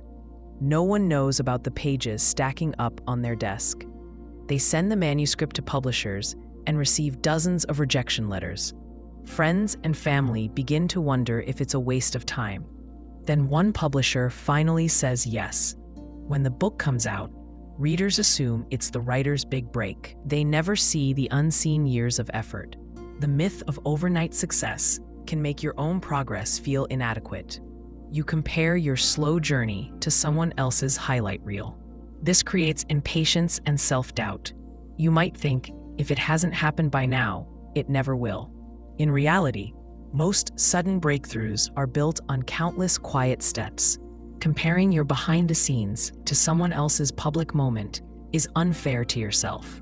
Timing plays a huge role in success. You can do everything right and still need to wait for the right moment. Consider a tech founder who creates an innovative product 5 years before the market is ready. The product flops, not because it's bad, but because the world isn't prepared. Years later, another company launches a similar idea at the perfect time, and it takes off. The difference isn't effort or intelligence, it's timing. The first founder may feel bitter, but if they persist and adapt, their experience will prepare them for a future opportunity. Patience also builds resilience. When progress is slow, you learn to endure setbacks. You develop discipline and consistency. A person who faces only quick wins doesn't build these muscles. When they finally hit a real challenge, they crumble. The slower path may feel frustrating, but it makes you stronger. Imagine 2 athletes training for a marathon. One has natural talent and sees improvement quickly. The other struggles for months before seeing results. On race day, the first athlete starts strong, but falls apart when things get hard. The second athlete has faced adversity in training and knows how to push through. They cross the finish line, not because of speed alone, but because of endurance built over time. Success often requires doing unglamorous work day after day. It's easy to stay motivated when results are visible. It's much harder when the payoff is far away. Consider a small business owner who spends years building relationships with customers, fixing mistakes, and refining their product. There are no headlines about these daily efforts. Then one day, their business gains traction. Outsiders call it a lucky break. The owner knows it was built brick by brick over years of persistence. There is also a psychological challenge to slow progress. Humans crave instant gratification. When you start something new, excitement fuels you. Over time, that excitement fades and routine takes over. If you can keep going through this middle phase, you separate yourself from the majority who quit. Success often goes to those who endure boredom and repetition longer than others. Consider someone learning a new language. In the first month, progress feels rapid and fun. By month 6, it feels tedious. They plateau and consider quitting. If they push through the plateau, they eventually reach fluency. If they quit, they lose all the progress they've made.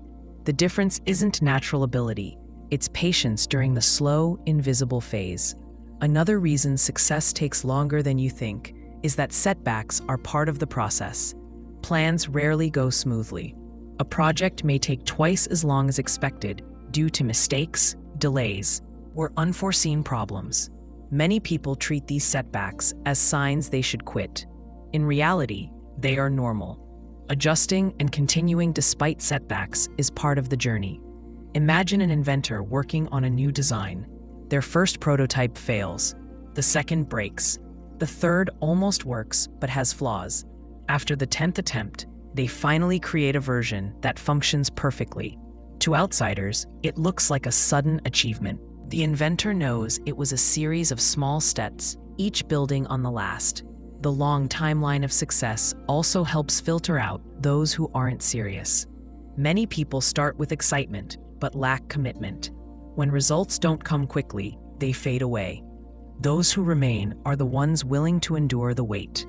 This thinning process is why certain fields have few top performers. The ones who last the longest tend to rise the highest. Consider acting. Thousands of people move to a big city each year, hoping to become stars. Many give up after a year or two of rejection. A few keep auditioning for a decade or more. When one of them finally lands a major role, it looks like overnight success. In reality, they simply stayed in the game long enough for opportunity to find them. The illusion of instant success can tempt you to chase shortcuts. You might look for hacks, quick fixes, or easy wins. These rarely work.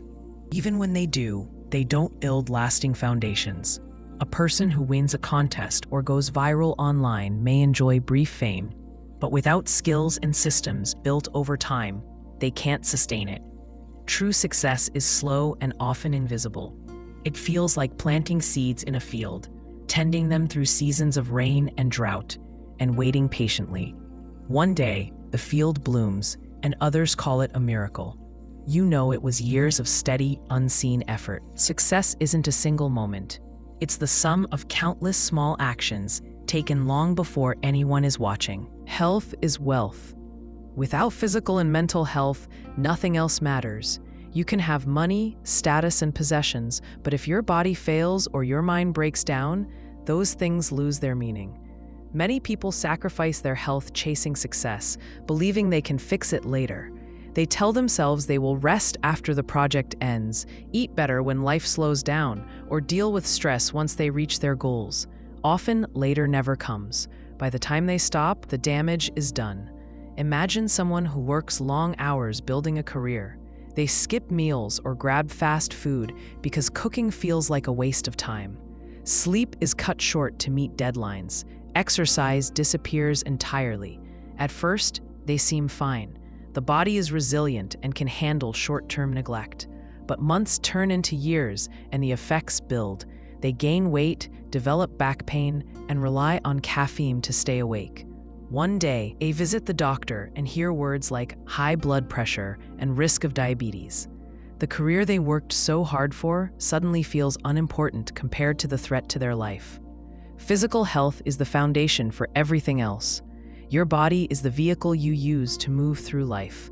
If it breaks down, every goal becomes harder. A person with strong health has more energy, focus, and endurance. They can work longer, think clearly, and enjoy time with loved ones. A person who ignores their health constantly fights fatigue, illness, and pain. Even simple tasks feel like uphill battles. Consider two friends with the same job. One makes time to exercise, eat balanced meals, and sleep well. The other skips workouts, lives on takeout, and stays up late every night. At first, the difference is small. Over time, it grows. The first friend stays sharp during meetings, handles stress better, and rarely gets sick. The second friend drags through the day, struggles to focus, and takes frequent sick days. Their career paths begin to diverge, not because of talent, but because of the energy their health provides. Mental health is equally important. Stress, anxiety, and depression can be just as limiting as physical illness. A strong body cannot carry a mind that feels broken. Many people ignore their mental state, believing they should tough it out. They keep pushing even when they feel empty inside. This often leads to burnout, where even basic tasks feel impossible. Imagine a woman juggling a demanding job and caring for her family. She feels exhausted and overwhelmed, but hides it behind a smile. She tells herself she just needs to push harder. Over time, her anxiety grows. She starts forgetting things, snapping at loved ones, and struggling to sleep. One day, she can't get out of bed. Her body forced her to stop because her mind was ignored for too long. Taking care of mental health is not a luxury, it's a necessity. This might mean seeing a therapist, setting boundaries at work, or practicing stress management techniques. It also means paying attention to early warning signs. If you constantly feel angry, numb, or hopeless, those are signals that something needs to change. Ignoring them only makes the problem grow. People often trade health for money without realizing the cost. They think working extra hours will bring security and happiness. Sometimes it does, but only if you can enjoy the results. A person who earns a fortune but is too sick to travel, play with their children, or even leave their home has paid the highest price. Consider a man who spends his life chasing promotions. He tells himself that once he reaches a certain level, he'll relax. He finally makes it, but by then, his body is worn down. Years of stress and poor habits catch up. He has the title and the salary, but his health is too fragile to enjoy them. Looking back, he wishes he had made different choices. Good health doesn't come from extremes. It comes from consistent, sustainable habits. You don't need to run marathons or follow strict diets. Simple actions make a big difference. Walking daily, drinking water, eating whole foods, and sleeping enough. These choices seem small in the moment, but over time, they build resilience.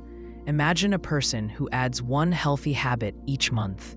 In January, they start walking for 20 minutes a day. In February, they drink more water. In March, they add vegetables to every meal. By the end of the year, they have transformed their lifestyle without drastic changes. Compare this to someone who ignores their health until a crisis forces sudden, extreme action. Slow, steady care is far more effective than desperate fixes later on. Relationships also depend on health. When you neglect your body and mind, it affects those around you. A parent who is constantly exhausted can't fully engage with their children. A partner who is burned out struggles to show up emotionally. Taking care of yourself is not selfish. It allows you to give more to others without depleting yourself. Consider a mother who never rests. She works, cleans, and cares for her family non-stop. She believes that taking time for herself would make her a bad parent. Over time, she grows resentful and short-tempered. Her family feels the tension. Finally, she realizes that an hour of exercise or quiet reading each day makes her calmer and more patient. By caring for herself, she improves the whole household. Preventative care is another key aspect of health. Many people avoid doctors because they fear bad news or dislike the inconvenience. They wait until pain forces them to seek help. By then, problems are often more serious. Regular checkups, screenings, and early interventions can prevent small issues from becoming life-altering. Imagine two men with similar lifestyles. One goes for yearly checkups and follows his doctor's advice. The other skips appointments because he feels fine. Years later, the first man catches a health issue early and treats it easily. The second man discovers the same issue too late, facing major complications. The difference was not luck, it was proactive care. Mental and physical health are deeply connected. Chronic stress can lead to physical illness. Poor sleep can trigger anxiety and depression. Exercise boosts mood as well as strength. Treating these areas as separate is a mistake. True well-being comes from balancing both. Consider a busy executive who decides to prioritize sleep. At first, they worry about losing work hours. Instead, they find that better rest improves focus and productivity. Their mood stabilizes and their relationships improve. A single change to one aspect of health creates ripple effects across their entire life. Health may not feel urgent until it's gone. When you're young and strong, it's easy to believe you can push through anything, but time catches up. Injuries take longer to heal. Stress wears you down faster. By the time the warning signs are obvious, reversing them is much harder. Your health is the base layer of every goal, dream, and relationship. Without it, everything else wobbles. With it, you have the energy and stability to build the life you want. Money and success can be rebuilt if lost. Time cannot be reclaimed. Health sits in between. You can't replace it entirely, but you can protect and strengthen it through daily choices. Those choices may seem small now, but they determine whether you'll have the strength to enjoy everything else you work for later. Most advice is biased. People give guidance through the filter of their own experiences, fears, and beliefs. What worked for them might not work for you. What scared them might not scare you. Advice often says more about the person giving it than about the problem itself. If you don't recognize this, you may follow paths that don't fit your life and end up frustrated or lost. Imagine two friends giving you opposite advice. One tells you to take a risk and start your own business. The other urges you to stay in your stable job. Neither is wrong in their mind. The first friend once quit a job, built a company, and now enjoys freedom. They believe everyone should do the same because it worked for them.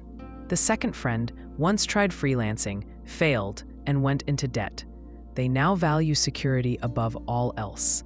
Both are speaking from truth, but their truth, not yours. This bias happens because people can only see the world from their perspective.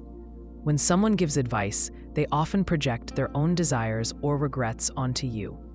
A parent who never went to college might push you to get a degree, believing it guarantees a better life.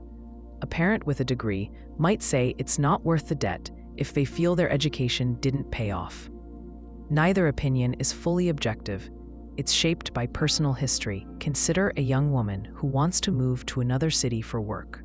Her older sister says it's a bad idea because she once moved and felt lonely. Her coworker says it's essential because they moved and it opened new opportunities. Both pieces of advice come from real experiences, yet they conflict. If the young woman bases her decision solely on their opinions, she'll be torn in two directions. The better path is to consider her own goals, values, and risk tolerance instead of copying someone else's story. Advice is also colored by hidden motives. Sometimes, people don't want you to change because your change affects them. A friend might tell you not to take a promotion in another city because they don't want to lose your company. A partner might discourage you from starting a side business because it would mean less time together. They may not admit this outright, but their advice reflects their desire to keep things as they are. Imagine a man offered a job abroad. His friends urge him to stay, saying it's risky to move so far. They frame their concern as love, but part of it is selfish. They don't want their social circle to change. If the man doesn't recognize this bias, he may mistake their fears for objective wisdom and turn down an opportunity he truly wants. People also tend to give advice that validates their own life choices. If someone chose a certain career, they will often encourage others to follow a similar path. It reinforces the idea that their decision was correct. If you succeed by doing something different, it may challenge their sense of self. This can create tension, even when they care about you. Consider two cousins discussing money. One invests aggressively in stocks. The other keeps their savings in cash. When they give each other advice, they both insist their way is best. They aren't trying to mislead each other. They're trying to confirm that their own choices make sense. Following either cousin blindly could lead to financial trouble if your goals and risk level differ from theirs. Bias shows up even in professional advice. Doctors, financial planners, and career coaches all have expertise, but they are still human. A doctor might recommend a treatment they are most familiar with, not necessarily the newest or best option. A financial planner might suggest products that earn them a commission. A career coach might guide you toward the industries they know, rather than exploring unfamiliar ones. Their knowledge matters, but you must combine it with your own research and judgment. Imagine someone visiting two doctors for the same health issue. One suggests surgery, the other recommends physical therapy. Both are qualified, yet their advice conflicts. This doesn't mean either doctor is wrong. It means their perspectives and training influence their recommendations. The patient must weigh both opinions and consider their own values, like recovery time, cost, and comfort with risk. Social media amplifies biased advice. Online, people share personal success stories as universal truths. You'll see influencers claiming everyone should wake up at 5 a.m., follow a certain diet, or quit their job to travel. These methods worked for them, but that doesn't mean they'll work for you. Context matters. The influencer's background, resources, and goals may be very different from yours. Consider someone who posts about becoming wealthy through real estate. They leave out key details, like family connections or access to large loans. A follower who tries to copy them without those advantages may end up in debt instead of rich. The advice wasn't wrong for the influencer, but it was incomplete for anyone without the same starting point. Sometimes, advice is given in good faith, but lacks depth. A person might say, "Just be confident," or "Follow your passion," without explaining how. These phrases sound helpful, but offer little practical guidance. They can even create guilt if you try to follow them and fail.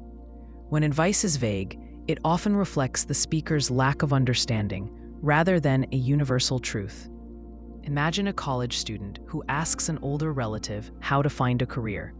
The relative says, "Do what you love." The student loves several things, but has no idea how to turn them into a job. The advice, though well-meaning, leaves them more confused than before. To use advice wisely, you must separate the useful parts from the bias. This means asking questions. What experiences shaped the speaker's view? What do they gain if you follow their suggestion? Does their situation match yours closely, or are there key differences? When you understand the source of advice, you can decide how much weight to give it. Imagine a friend warning you not to start a business.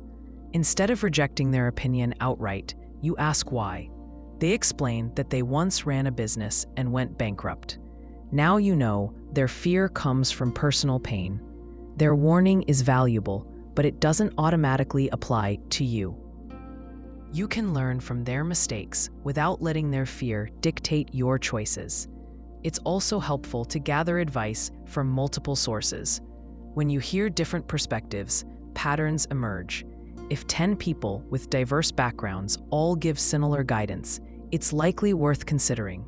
If their advice varies wildly, it shows how personal bias plays a role. In the end, you must decide for yourself. Consider someone planning a move to another country. They talk to travelers, locals, and people who never left their hometown. Each group offers a different view. By listening to all sides, they gain a fuller picture. Then they choose based on their own priorities, rather than blindly following one voice. Advice is a tool, not a rule. It can guide you, warn you, or inspire you, but it cannot replace your own judgment. Most advice reflects the speaker's path, not yours.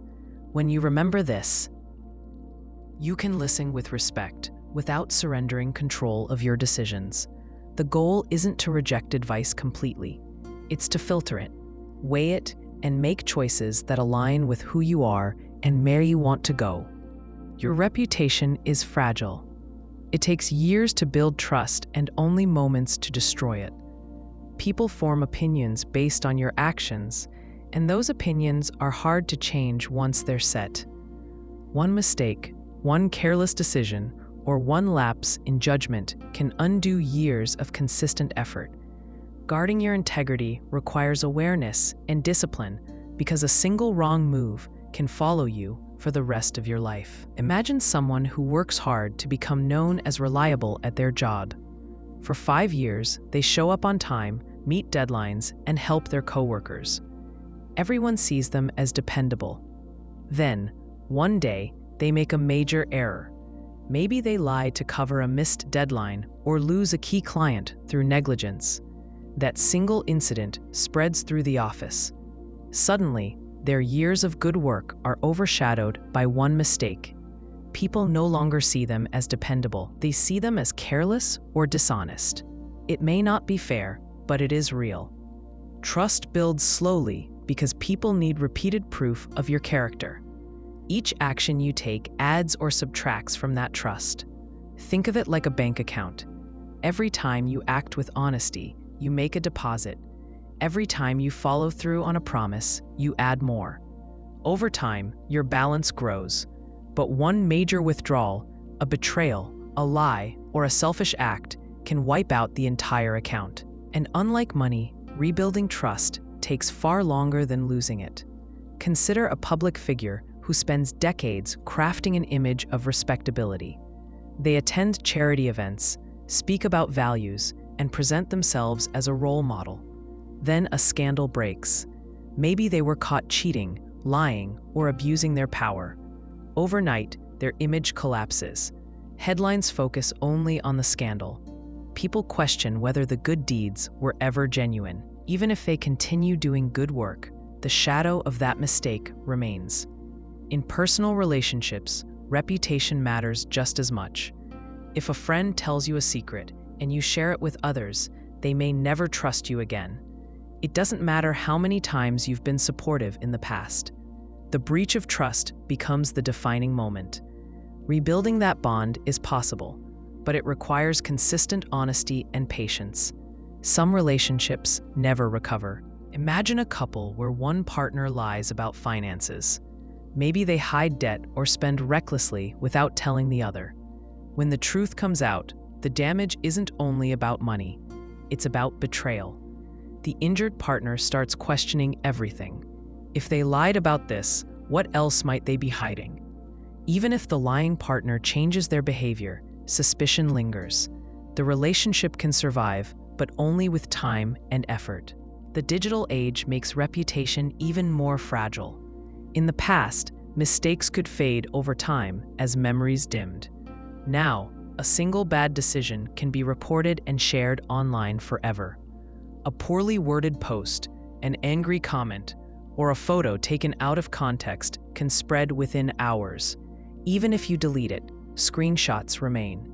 Employers, clients, and even strangers can see it years later. Consider a young man applying for a job.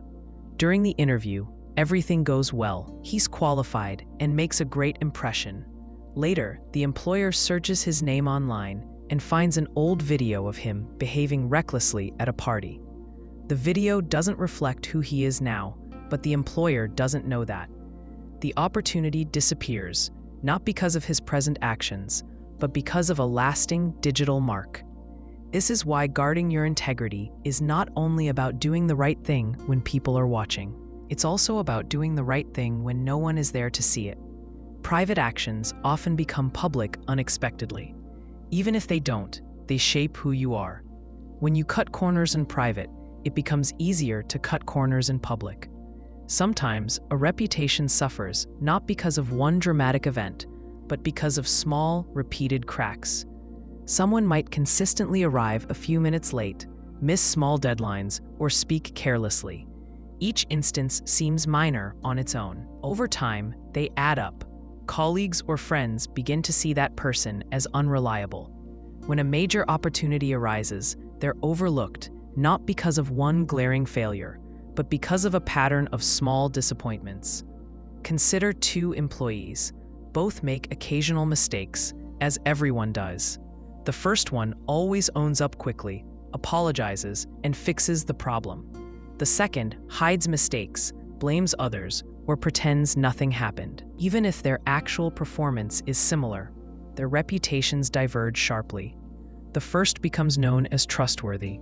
The second becomes known as untrustworthy. When promotions come, only one name is considered. Guarding your reputation doesn't mean being perfect. It means being accountable. Mistakes are inevitable. What matters is how you handle them. If you act with honesty and take responsibility, people are more likely to forgive. If you deny, deflect, or deceive, the damage multiplies. A single apology given at the right time can prevent a problem from growing into a lasting scar. Imagine a leader whose team discovers an error in a major project. The leader immediately admits fault, explains how it happened, and outlines steps to prevent it in the future.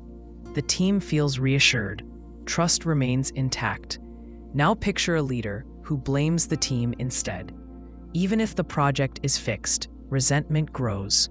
The team no longer believes the leader has their back. Your reputation also depends on the company you keep. People judge you by the actions of those around you. If you consistently associate with dishonest or reckless individuals, others may assume you share their values. Even if you personally act with integrity, their behavior can tarnish your image by association. Consider a business partner who engages in shady practices. You may not participate, but clients and regulators may still view you as complicit. When their actions come to light, your reputation suffers alongside theirs. Choosing who to align with is as important as choosing your own actions. It's tempting to think that one mistake won't matter if you've built enough goodwill. Sometimes that's true, especially if the mistake is small and rare. But when trust is deeply broken, the past doesn't always protect you. People tend to focus on the most recent and most painful event. Years of good behavior can vanish from memory when overshadowed by one breach. Imagine a teacher beloved by students and parents for decades. Then, one day, they lose their temper and say something deeply hurtful to a student. The community erupts in anger. The teacher's long history of kindness matters less than the single moment of harm. Even if apologies are made, the incident becomes part of their story forever. Reputation is fragile because it lives in other people's minds. You cannot control their perceptions completely. You can only influence them through consistent actions over time. This is why integrity matters. When your values guide your decisions, your reputation has a solid foundation. When you compromise those values for short-term gain, you risk losing everything you've built. Guarding your reputation means thinking before you act, especially in high-pressure situations. It means asking yourself, not only, will this work, but also, how will this affect how others see me? A quick win achieved through deceit often leads to long-term loss.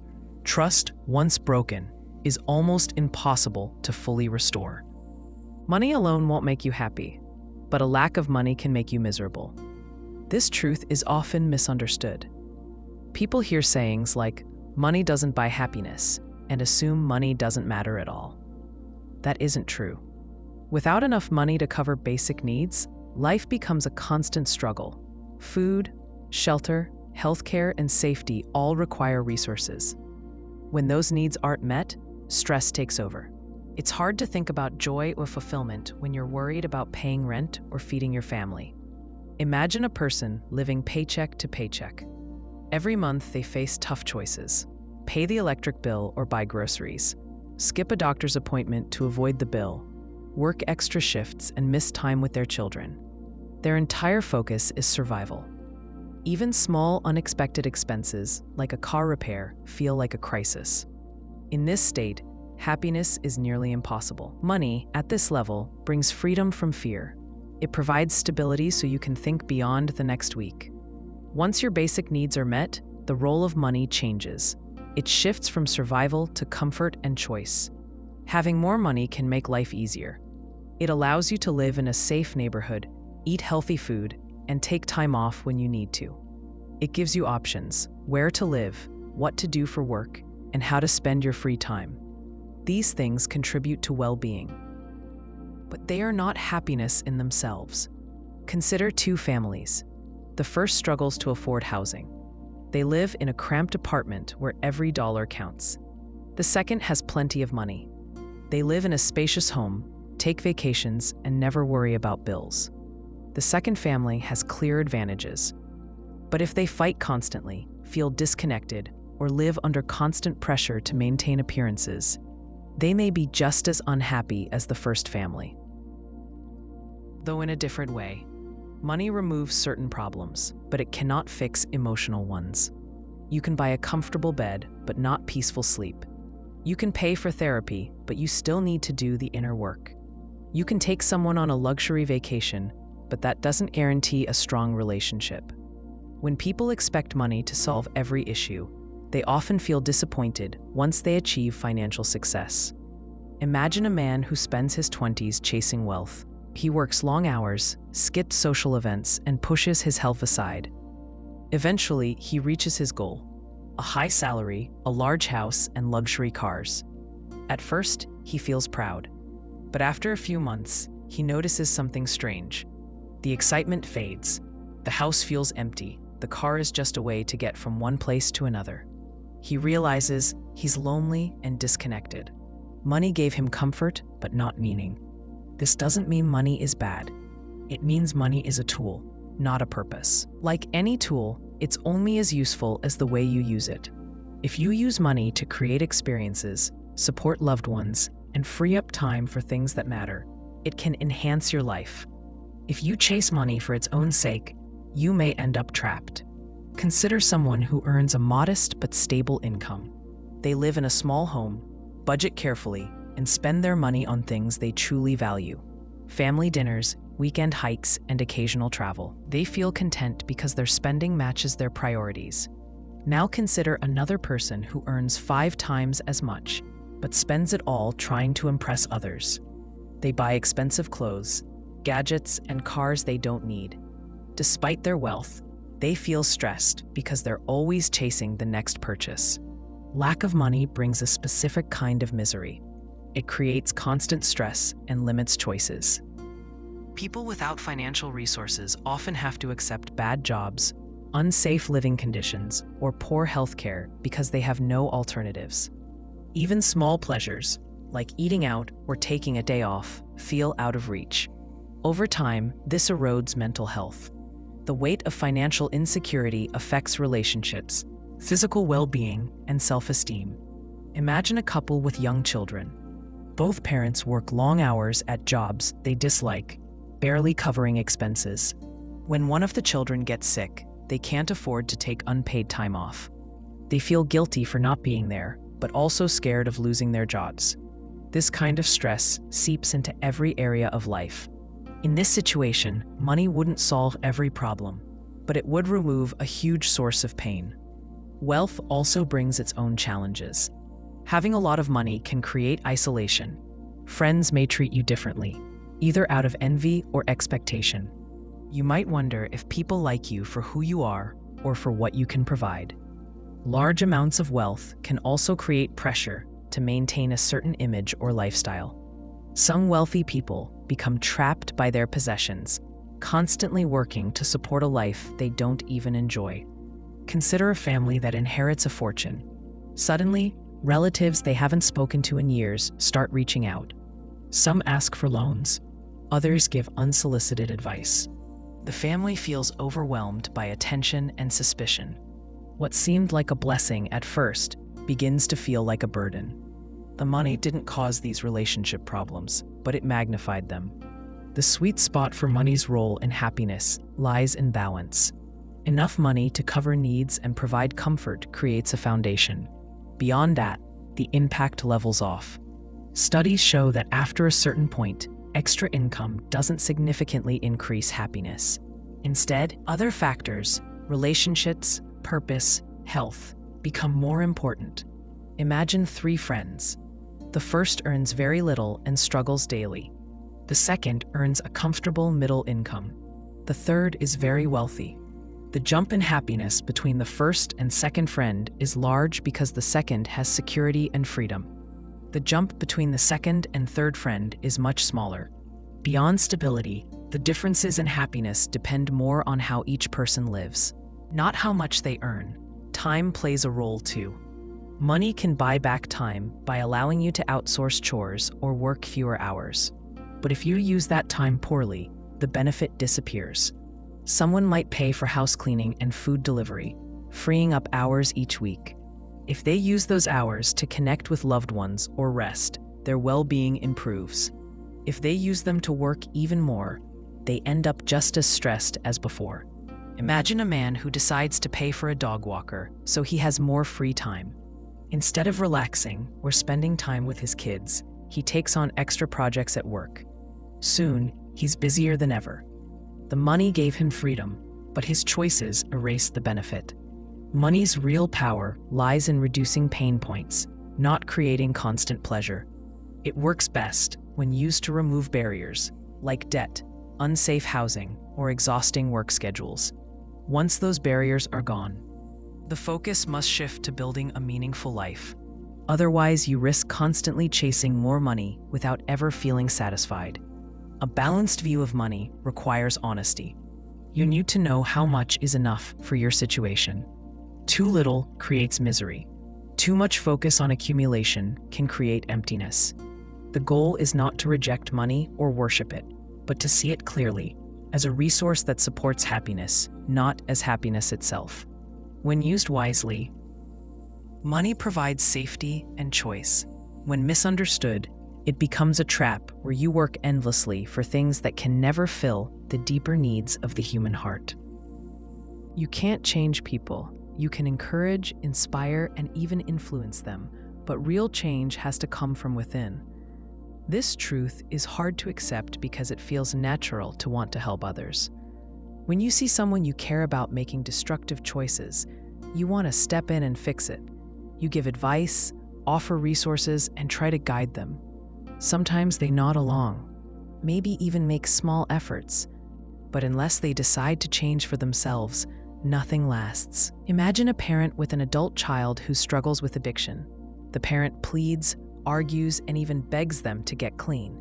They pay for rehab, cover debts, and try to shield the child from consequences. For a while, things seem to improve. Then the child relapses. The parent blames themselves, wondering what they did wrong. The reality is painful. No matter how much love and support they give, the child must choose to change. Without that internal decision, outside efforts only go so far. People resist change because it's uncomfortable. Growth requires effort and often pain. A person has to confront their flaws, admit mistakes, and take consistent action. It's much easier to stay the same, even when the same causes suffering. When you push someone to change before they're ready, they often push back. They may agree to please you, but secretly continue old patterns. Consider a friend in a toxic relationship. You see the harm clearly. You point out red flags, share your concerns, and suggest they leave. They listen, but stay. You grow frustrated and maybe even angry. From the outside, it seems obvious. From their perspective, fear, attachment, and hope keep them stuck. Until they reach a breaking point inside themselves, your words can only do so much. Trying to change someone often backfires. The more pressure you apply, the more defensive they become. They may feel judged or controlled, which makes them cling even harder to their current behavior. This is especially true with habits tied to identity. If someone sees themselves as independent, being told what to do threatens their sense of self. Even well-meaning advice can feel like an attack. Imagine a teenager whose parent constantly lectures them about studying. The more the parent nags, the more the teenager resists. It's not that they don't understand the importance of school, it's that they want autonomy. When they eventually decide to study, it won't be because of the lectures. It will be because they reached their own conclusion. Influence is different from control. You can model healthy behavior and create an environment that supports growth. You can plant seeds through conversations and actions. These seeds may take time to grow. Sometimes, years later, a person will remember something you said and finally be ready to act, but you can't force that moment to arrive. Consider a manager with an employee who misses deadlines. The manager could yell and threaten punishment, which might get short-term compliance, but not real improvement. Instead, they have calm, honest conversations about expectations. They provide tools and support. Over time, the employee begins to take ownership. The change lasts because it came from the employee's internal shift, not external fear. Accepting that you can't change people frees you from constant frustration. Many relationships suffer because one person is trying to mold the other. A partner wants their significant other to be more ambitious, more affectionate, or more disciplined. When the other person doesn't meet these expectations, resentment builds. The relationship becomes a tug of war. Imagine a couple where one person loves travel and adventure, while the other prefers routine and staying home. At first, these differences seem small. Over time, one partner begins pressuring the other to be more fun or take more risks. The more they push, the more resistance they face. Eventually, both feel unhappy, not because either is wrong, but because they are trying to change each other instead of accepting reality. Sometimes the healthiest choice is to step back. If someone's behavior harms you, you can set boundaries or even walk away. You can't control their choices, but you can control how close you stand to the consequences. This isn't about punishment. It's about protecting your own well-being while recognizing their right to live as they choose, even if you disagree. Consider a friend who constantly borrows money and never repays it. You've tried explaining, reminding, and setting up repayment plans. Nothing works. At some point, you stop lending money.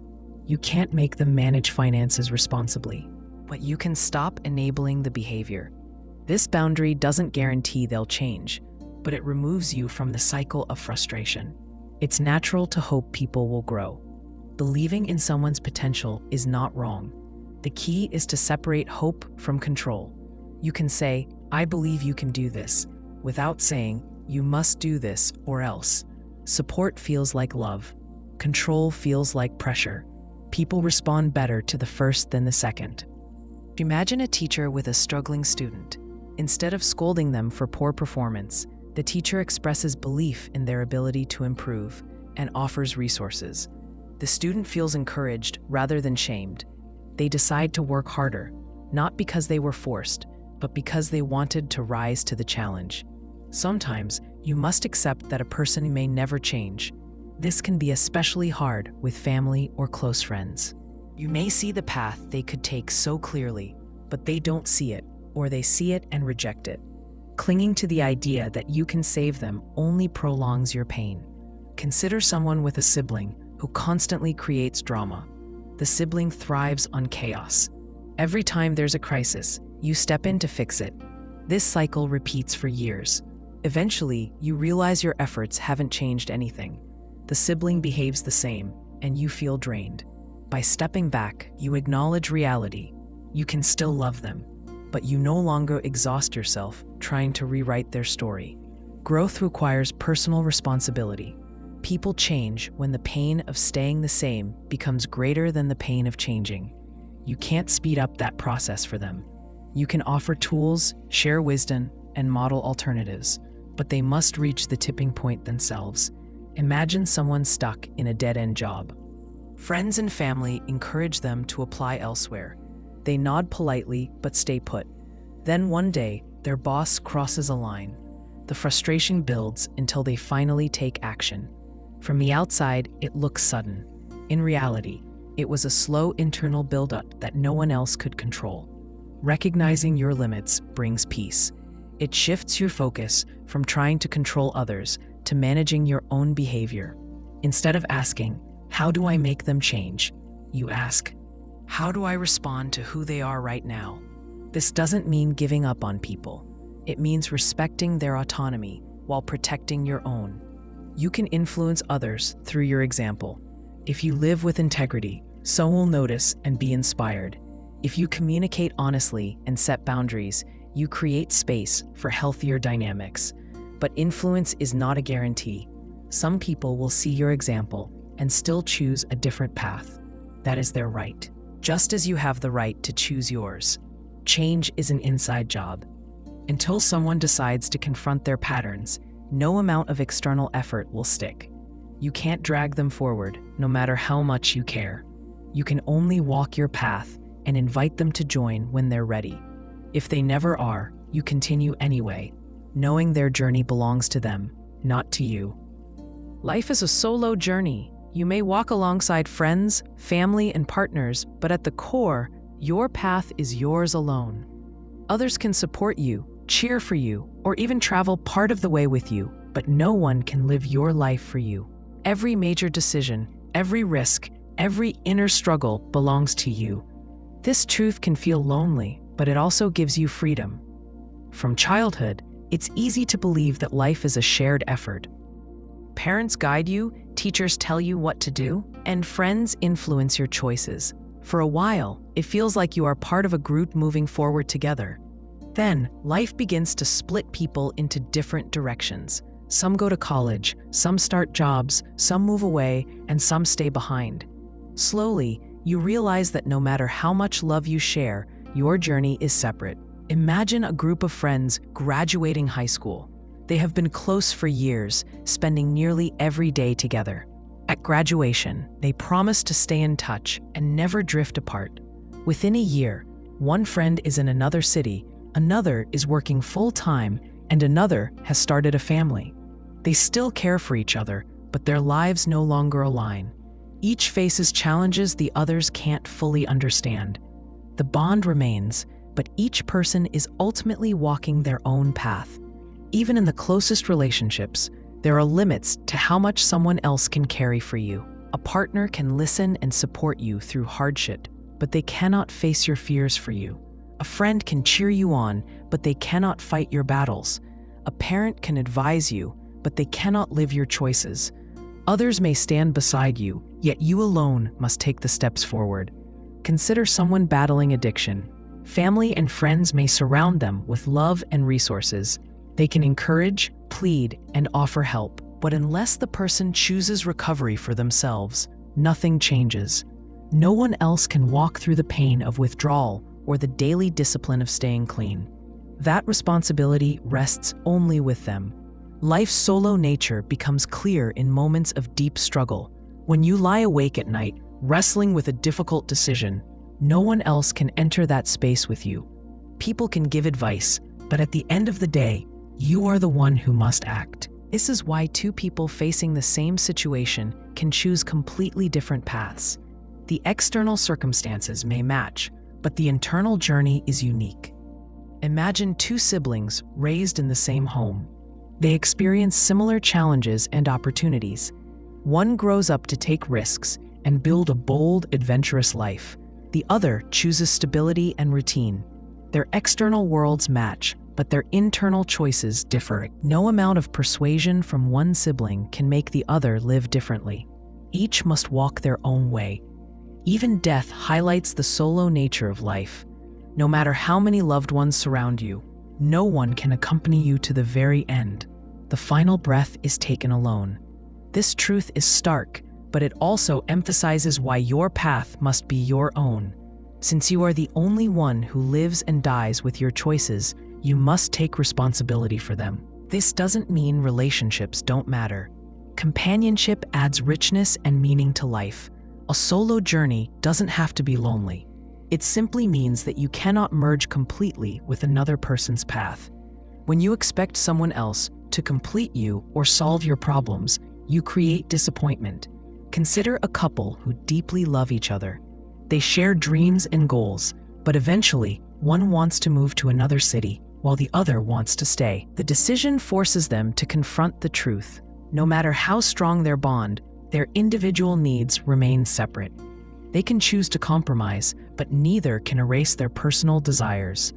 Understanding life as a solo journey also helps you let go of unhealthy attachments. When you believe someone else is responsible for your happiness, you give away your power. You may cling to a relationship or friendship, terrified of being alone. But loneliness doesn't come from being physically alone. It comes from abandoning yourself in hopes that someone else will fill the void. Imagine a person who stays in a toxic friendship because they fear isolation. They tolerate disrespect and betrayal, hoping the friend will change. Over time, they realize the cost. They've lost touch with their own values and needs. When they finally walk away, they feel grief, but also relief. By accepting that their journey is solo, they reclaim responsibility for their own well-being. Your path is also solo because no one else can fully understand your inner world. You can share thoughts and feelings, but language can only go so far. Even someone who loves you deeply cannot see life through your exact lens. This is why people sometimes feel misunderstood, even in close relationships. Consider an artist explaining their vision to friends. The friends may appreciate the art, but they will never fully grasp the personal meaning behind it. That understanding exists only within the artist. In the same way, each person's dreams, fears, and motivations are ultimately private. This truth can feel isolating, but it also offers strength. If no one can walk your path for you, it means no one else can truly block it either. People may try to discourage you or doubt you, but their opinions don't define your journey. You have the final say. Imagine a young woman who wants to become a doctor. Her family urges her to choose a different career. Friends tell her it's too hard. She listens, but continues forward.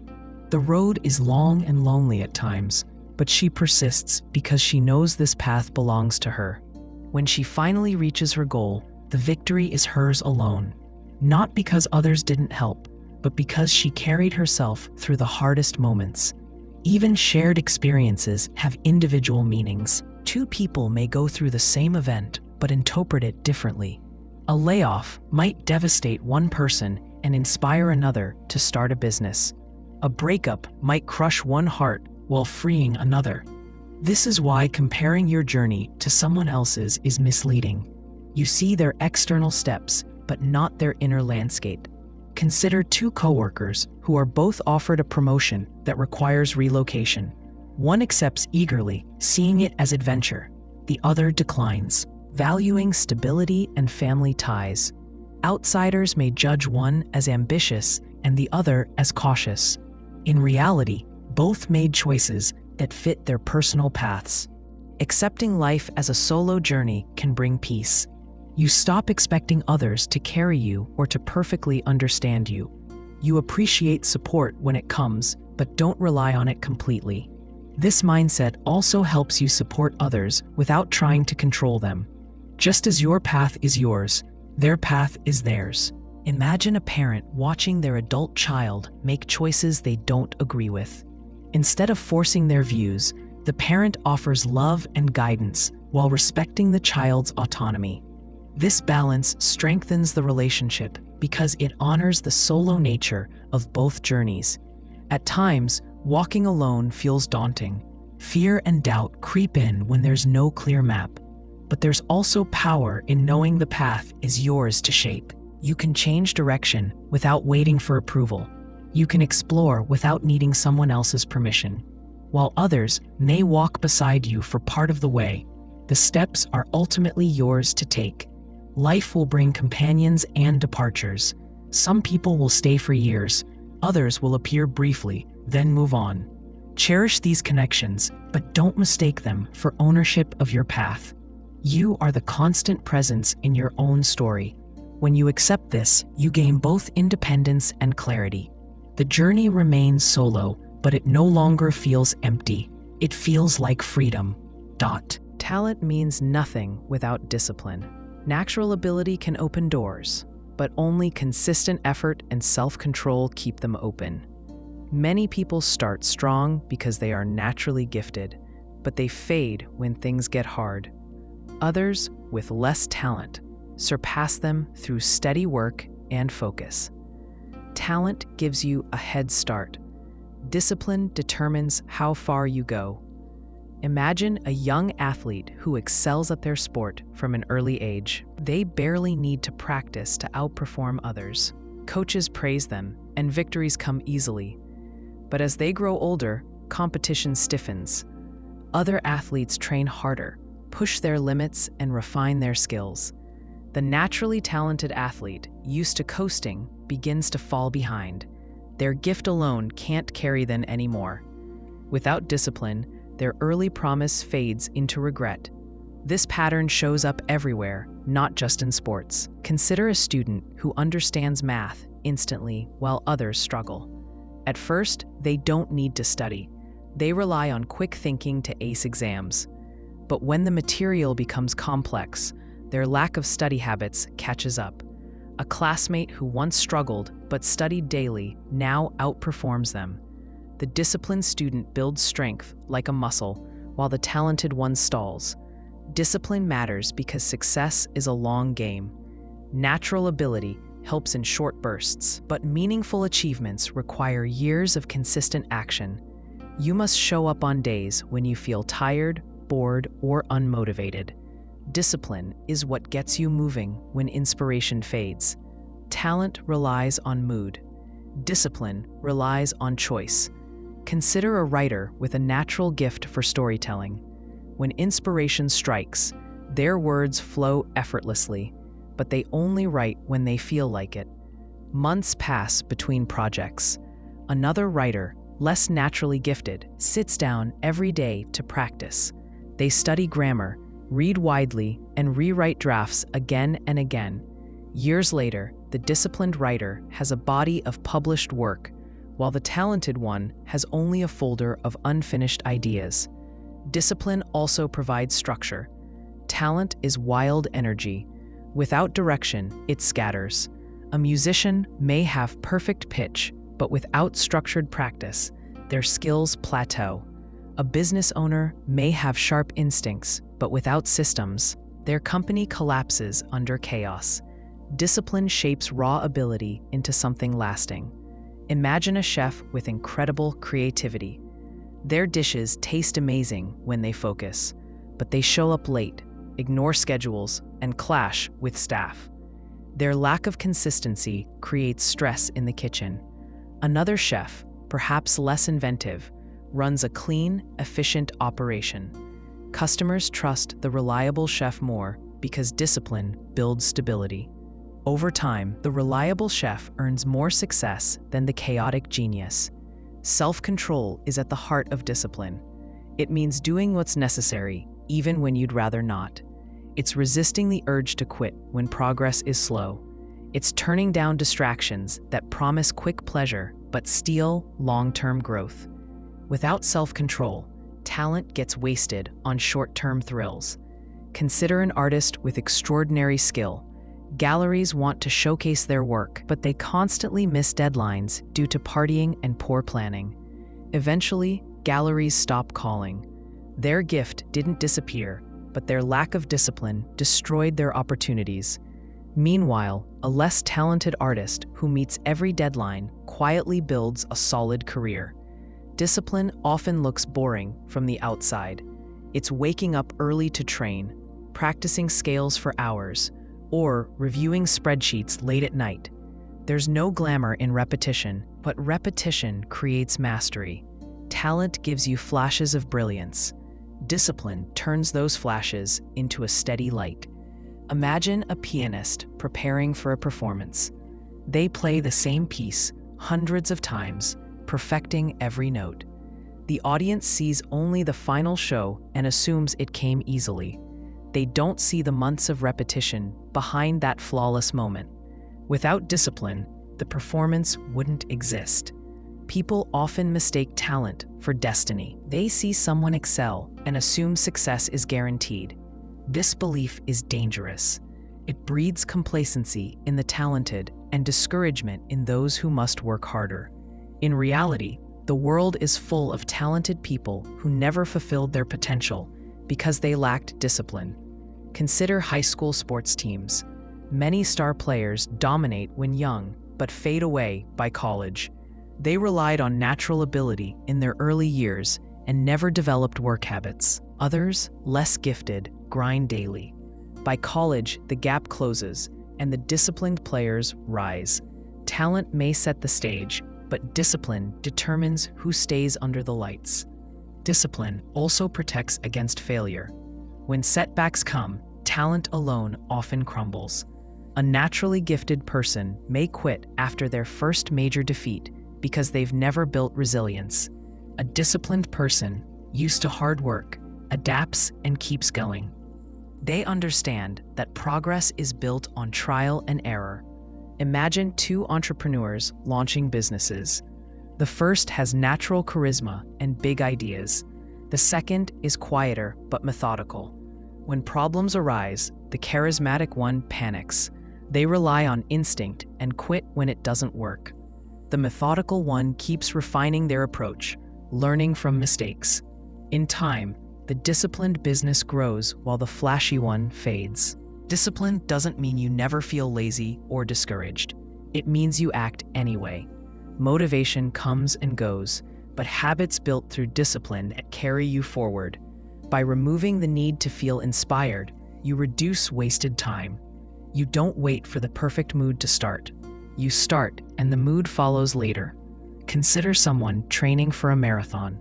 On some days, they feel excited to run. On others, they'd rather stay in bed. If they rely only on motivation, their training becomes inconsistent. If they rely on discipline, they run regardless of mood. Come race day, the difference shows. The disciplined runner is prepared.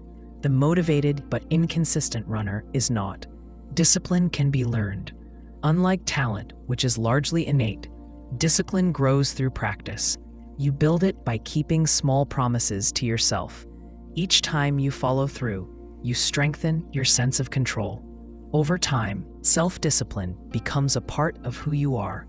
Imagine someone trying to improve their health. Instead of overhauling everything at once, they start small, drinking more water, walking daily, cooking simple meals. Each habit reinforces the next. Months later, they've transformed their lifestyle. The change didn't come from sudden bursts of inspiration. It came from steady, disciplined action. While talent fades without discipline, discipline can compensate for limited talent. Many people achieve greatness, not because they are the most gifted, but because they outwork everyone else. They show up when others give up. They practice when others party. Over years, their consistent effort compounds, creating results that seem almost magical to outsiders. Consider a student who struggles with writing. They practice daily, seek feedback, and revise relentlessly. Their essays improve slowly at first, then rapidly. Years later, they publish a book. Readers assume they were always talented. In reality, their skill came from discipline, not natural gift. Talent without discipline is wasted potential. Discipline without talent still creates progress. The ideal is to have both, but if you must choose, discipline wins. Natural ability may give you a head start, but without structure and self-control, it fizzles out. The world remembers not who started strongest, but who stayed the course until the end. You're not as important as you think. It's a hard truth to face because most people walk through life believing they are at the center of everything. Your mind naturally places you as the main character in your story, and it feels like others see you the same way. The reality is different. The world moves forward whether you succeed, fail, show up, or disappear. Life goes on without you, and so do the people in it. Imagine leaving a job you thought you were essential to. For years, you worked late, solved crises, and felt like the whole place depended on you. Then you quit. At first, you expect chaos to follow. But within weeks, someone else takes your role, systems adjust, and the company keeps running. Your absence stings for a moment, then fades. It doesn't mean your work didn't matter. It means no single person is irreplaceable in the larger scheme. This truth shows up in relationships too. When a relationship ends, it feels like the world should stop. Your pain is sharp and consuming, but for others, life continues as normal. Even the person you broke up with moves forward, just as you will in time. The universe doesn't pause for heartbreak. It keeps spinning, indifferent to your feelings. Consider someone who leaves a hometown where they've lived their whole life. They expect everyone to miss them deeply. At first, a few texts come, and people ask how they're doing. But as months pass, those messages slow. Friends get busy with their own lives. Birthdays, events, and milestones happen without them. The town feels unchanged when they visit, as if they were never gone. It's not cruelty. It's reality. People are focused on their own paths. Understanding this can be freeing. When you realize you're not the center of everyone else's world, you stop worrying so much about what others think. Many people spend hours replaying small mistakes, imagining how others are judging them. In truth, most people barely notice. They are too busy thinking about themselves. Imagine tripping and spilling coffee in a crowded cafe. You feel embarrassed, certain that everyone is watching. A minute later, those same people are back on their phones or talking to friends. Your big moment is already forgotten. What feels huge to you is just a passing blur to others. This perspective also encourages humility. When you believe you're highly important, you may act entitled or demand special treatment. When you accept your smallness in the larger world, gratitude replaces entitlement. You see your successes as fortunate, not guaranteed. Consider two coworkers promoted to the same role. One believes they earned it entirely through their brilliance. They expect constant praise and recognition. The other sees the promotion as a mix of effort, timing, and luck. They treat others with respect and stay grounded. Over time, the second person builds stronger relationships and a better reputation. The world is full of billions of people, each with their own struggles and dreams. Your victories matter to you and a few close others, but to most of the world, they're invisible. This isn't meant to diminish your life. It's meant to give perspective. If you fail publicly, the shame fades faster than you think. If you achieve something remarkable, the applause fades just as quickly. Imagine a musician playing their first big concert. For weeks, they obsess over every detail. The night of the show, the audience cheers loudly. The next day, those same people return to work, school, and errands. The memory of the concert becomes just one small part of their day. The musician still feels changed by the moment, but the world has already moved on. This understanding can also help when you face criticism. Harsh words feel personal and lasting, but most critics move on quickly. What lingers is often your own attachment to their opinion. By remembering that others are focused on themselves, you can let go faster. Consider posting something online and receiving a negative comment. It ruins your day, maybe even your week. Meanwhile, the person who wrote it forgets about it within hours. They move on to their next distraction. The weight you carry is far heavier than the weight they gave. Recognizing your limited importance doesn't mean you have no value. It means you focus on what truly matters instead of chasing constant validation. You stop trying to please everyone or control how the world sees you. You start living according to your own principles, knowing that most people aren't watching closely anyway. Imagine a person afraid to change careers because of what others might think. They picture gossip, judgment, and disapproval. Finally, they make the switch. At first, a few people talk about it. Soon, they stop. Everyone returns to their own concerns. The person realizes the fear of being judged was mostly in their head. Humility also prepares you for loss. When you believe the world depends on you, you fear leaving it. You cling tightly, afraid of being forgotten.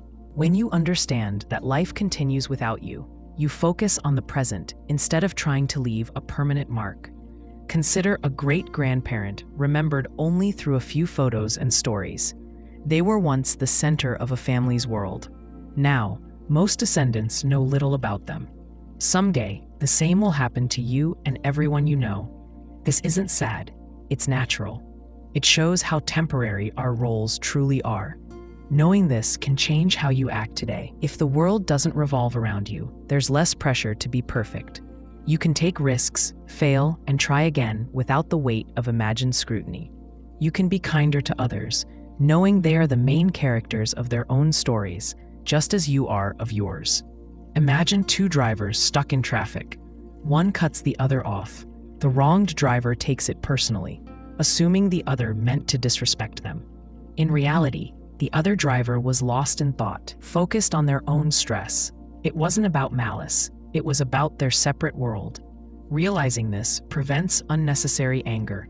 Humility also shapes leadership. A good leader knows they are part of a larger system. They guide others without believing themselves to be the sole reason for success. This creates a stable environment where everyone feels valued. Consider a manager who takes all the credit for a project. When they leave, the team falls apart because no one else feels empowered. Now imagine a manager who shares credit and builds others' skills. When they leave, the team continues smoothly. The second leader understood their role was important, but not central. The world's indifference can feel cold at first. It challenges the ego. But once you accept it, you find peace. If life moves on without you, then you're free to move through it without constant fear of judgment. Your mistakes won't ruin the world. Your victories don't have to be perfect. Imagine standing at the ocean's edge, watching waves crash. The sea has been moving for millions of years. It doesn't notice you, yet you can still marvel at its beauty. Life works the same way.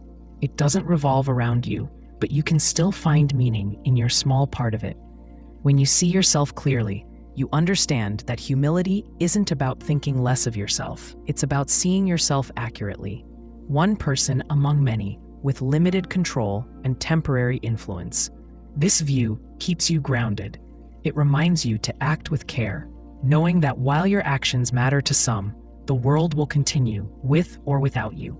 Entitlement kills progress. The belief that you deserve something simply because you want it or because you've been waiting for it stops you from doing the work required to earn it. Nobody owes you anything. Not a job, not respect, not love, not opportunity. The world moves forward based on action, not expectations. When you cling to entitlement, you wait instead of act, complain instead of build, and demand instead of grow. Imagine a young man who graduates from college believing a high-paying job should be waiting for him. He feels his degree guarantees success. He sends out a few applications and gets frustrated when offers don't come immediately. Instead of improving his resume, networking, or learning new skills, he grows bitter. He talks about how unfair the system is and how others are luckier than him. Meanwhile, another graduate without the same qualifications hustles, takes internships, asks for feedback, and keeps applying. In time, the second person moves forward. The first stays stuck, held back by entitlement. Entitlement creates passivity. When you think you're owed something, you sit back and wait for others to deliver. This waiting erodes your initiative. Progress comes from movement, taking risks, failing, adjusting, and trying again. When you stop moving, opportunities pass you by. Consider an athlete who once excelled in their sport. They expect their past victories to guarantee future wins. They skip practice, assuming their natural talent will carry them. Competitors train hard, pushing themselves daily. When the big game comes, the entitled athlete is shocked to lose. They blame the coach, the referee, or bad luck. In reality, their sense of being owed victory prevented them from preparing. Entitlement also damages relationships. When you assume others should meet your needs without effort on your part, resentment grows. A friendship built on one person's constant giving and the other's constant taking eventually collapses. The giver feels drained, and the taker feels betrayed when their expectations aren't met. Imagine a partner who believes love means never having to apologize. They expect affection, support, and loyalty, but refuse to offer the same in return. Over time, their partner grows distant. When the relationship ends, the entitled person insists they were wronged. They never see that their lack of effort caused the breakdown. In the workplace, entitlement shows up when employees believe tenure alone should lead to promotion. They expect raises because they've been here long enough. Meanwhile, others take on new challenges, improve their skills, and deliver results. When promotions are announced, the entitled employees feel cheated. They focus on what they think they deserve instead of what they've actually contributed. Consider two coworkers hired at the same time. One seeks mentorship, learns new systems, and volunteers for difficult projects. The other does only the minimum, assuming time alone will earn recognition. After a few years, the first is promoted.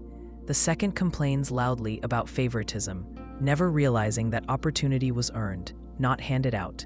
Entitlement blinds you to reality. It shifts your focus from effort to grievance.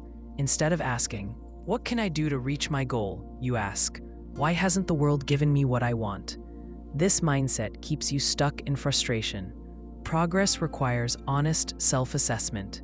You must see where you're lacking and take steps to improve. Entitlement resists this by insisting the fault lies entirely outside of you. Imagine a musician who wants to make it big. They play a few local shows and expect fame to follow. When it doesn't, they blame the audience, the venue, or the industry. Another musician, facing the same setbacks, studies marketing, practices harder, and adapts their approach. The first musician remains unknown, convinced the world is unfair. The second builds a career through persistence. Entitlement also breeds conflict. When two entitled people collide, both believe they deserve to win. Compromise feels like defeat because each person views their needs as more important than the others. This standoff can destroy teams, families, and communities. Consider siblings arguing over an inheritance. Each believes they are owed the largest share because of past sacrifices or perceived favoritism. Instead of discussing calmly and finding a fair solution, they fight bitterly. Years of family bonds crumble because neither side is willing to release their sense of being owed. The opposite of entitlement is responsibility. When you take responsibility, you accept that no one will hand you success. You understand that effort, not expectation, drives results. This doesn't mean life is always fair. Others may have advantages you don't. Luck plays a role, but focusing on what you control keeps you moving forward, while focusing on what you're owed leaves you stagnant. Imagine a student from a disadvantaged background. They could focus on how unfair the system is and wait for someone to rescue them. Instead, they seek scholarships, tutors, and mentors. Their progress is slow and difficult, but over time, they achieve their goals. Their success comes not from what they felt entitled to, but from what they built through action. Entitlement often masquerades as confidence. Some people believe demanding what they want shows strength. In reality, true confidence comes from knowing you can create value. An entitled person says, "Give me this because I deserve it." A confident person says, "I will earn this because I can contribute." The difference seems small, but changes everything. Consider a job interview. One candidate talks only about what they want: salary, benefits, prestige. Another focuses on what they bring: skills, experience, solutions to the company's problems.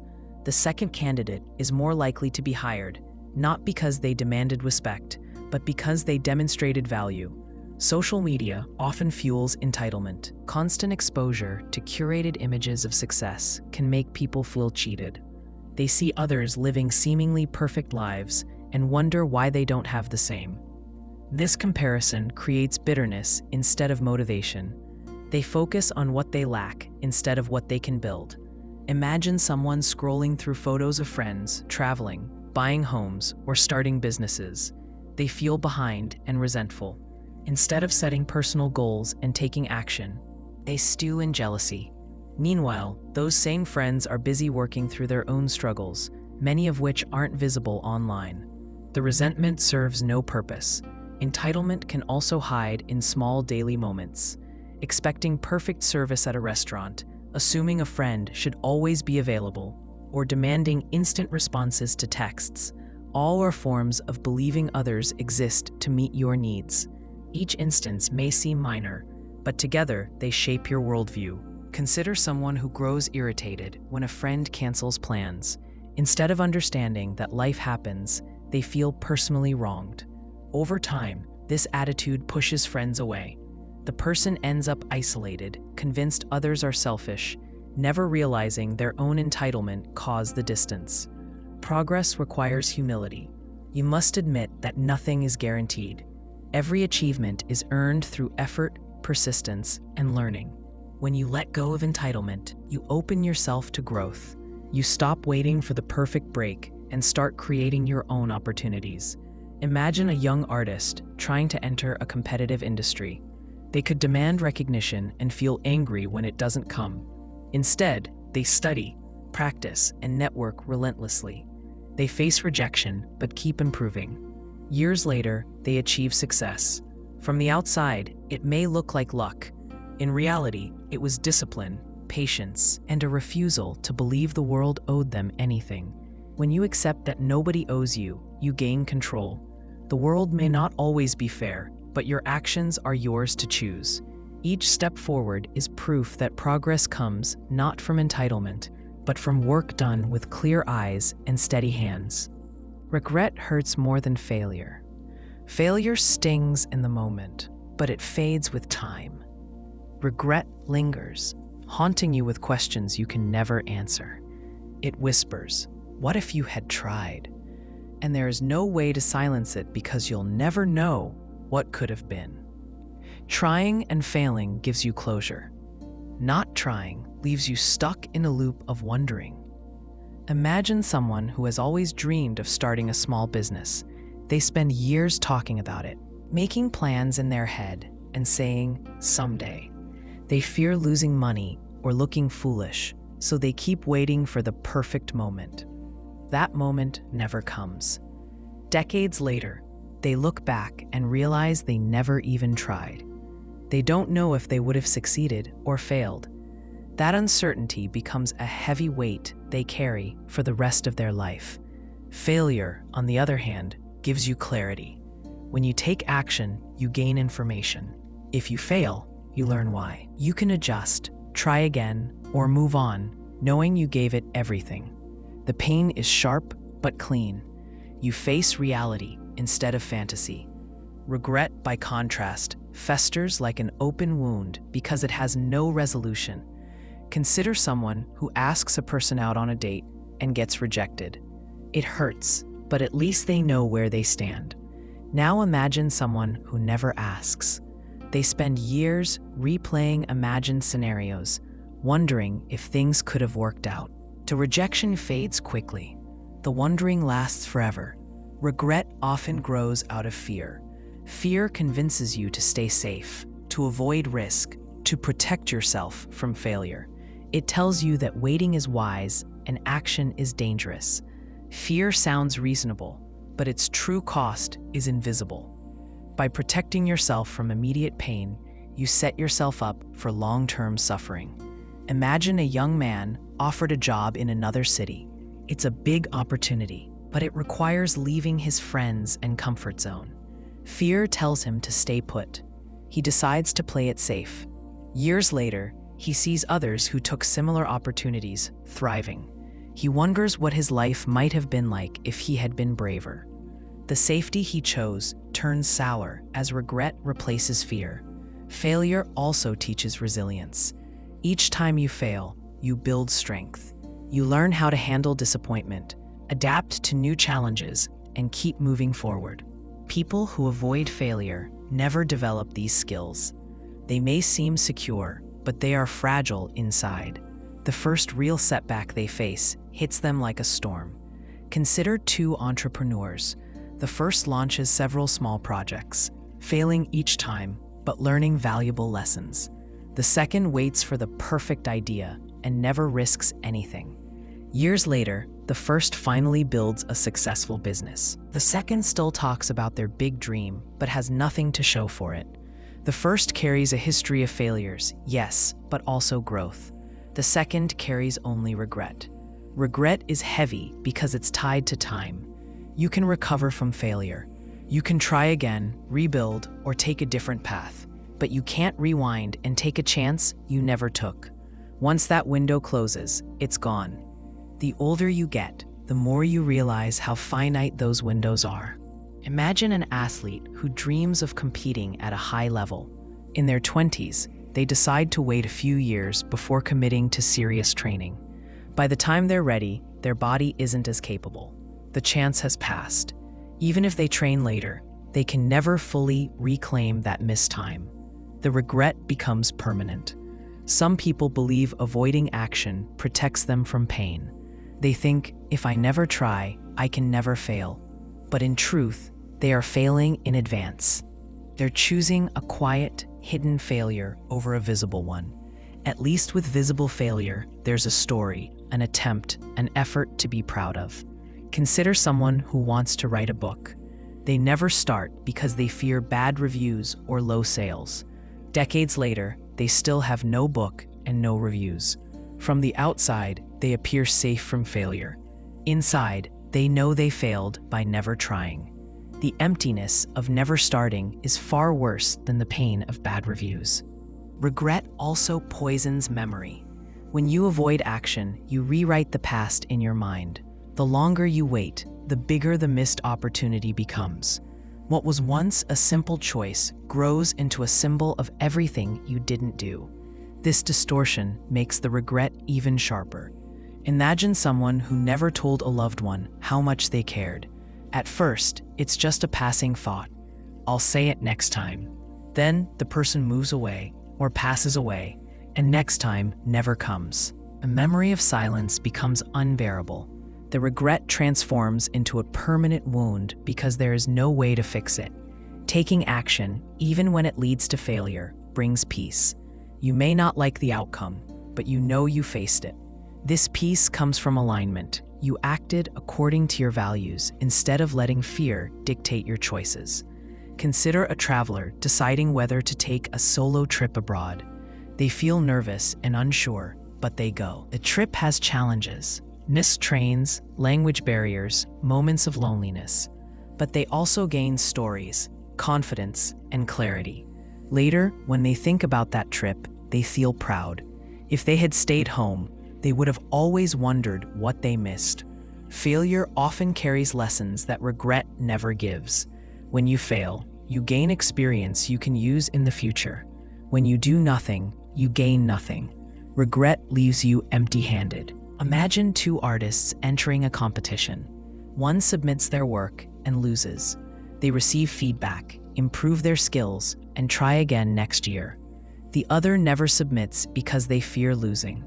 A year later, the first artist has grown. The second is still exactly where they started, burdened by what if. Regret also isolates you. Failure can be shared. You can talk about it with others, laugh about it later, or even inspire someone else by sharing what you learned. Regret is private. It lives inside you, unspoken and heavy. Others may not even know it's there. Consider an older man sitting quietly at a family gathering. His children and grandchildren laugh around him. Outwardly, he seems content. Inwardly, he replays the chances he never took, the business he never started, the love he never confessed, the risks he never embraced. These silent regrets weigh on him far more than any failure he ever faced. To avoid regret, you must accept failure as part of life. No one succeeds at everything. Trying guarantees some level of loss or embarrassment, but it also guarantees growth, connection, and possibility. The worst thing you can do is nothing. Imagine a young woman who dreams of acting. She auditions for a play and doesn't get the part. At first, she feels crushed, but the next day, she signs up for another audition. Over time, she lands small roles, then larger ones. Looking back, she realizes the first rejection mattered less than the fact that she showed up at all. If she had stayed home, she would still be wondering what might have happened. Failure is temporary. Regret is permanent. The pain of falling fades, but the pain of never leaping stays with you forever. Every time you hesitate, ask yourself which pain you'd rather live with: the sting of failure today or the weight of regret tomorrow. The choice is always yours, and so are the consequences.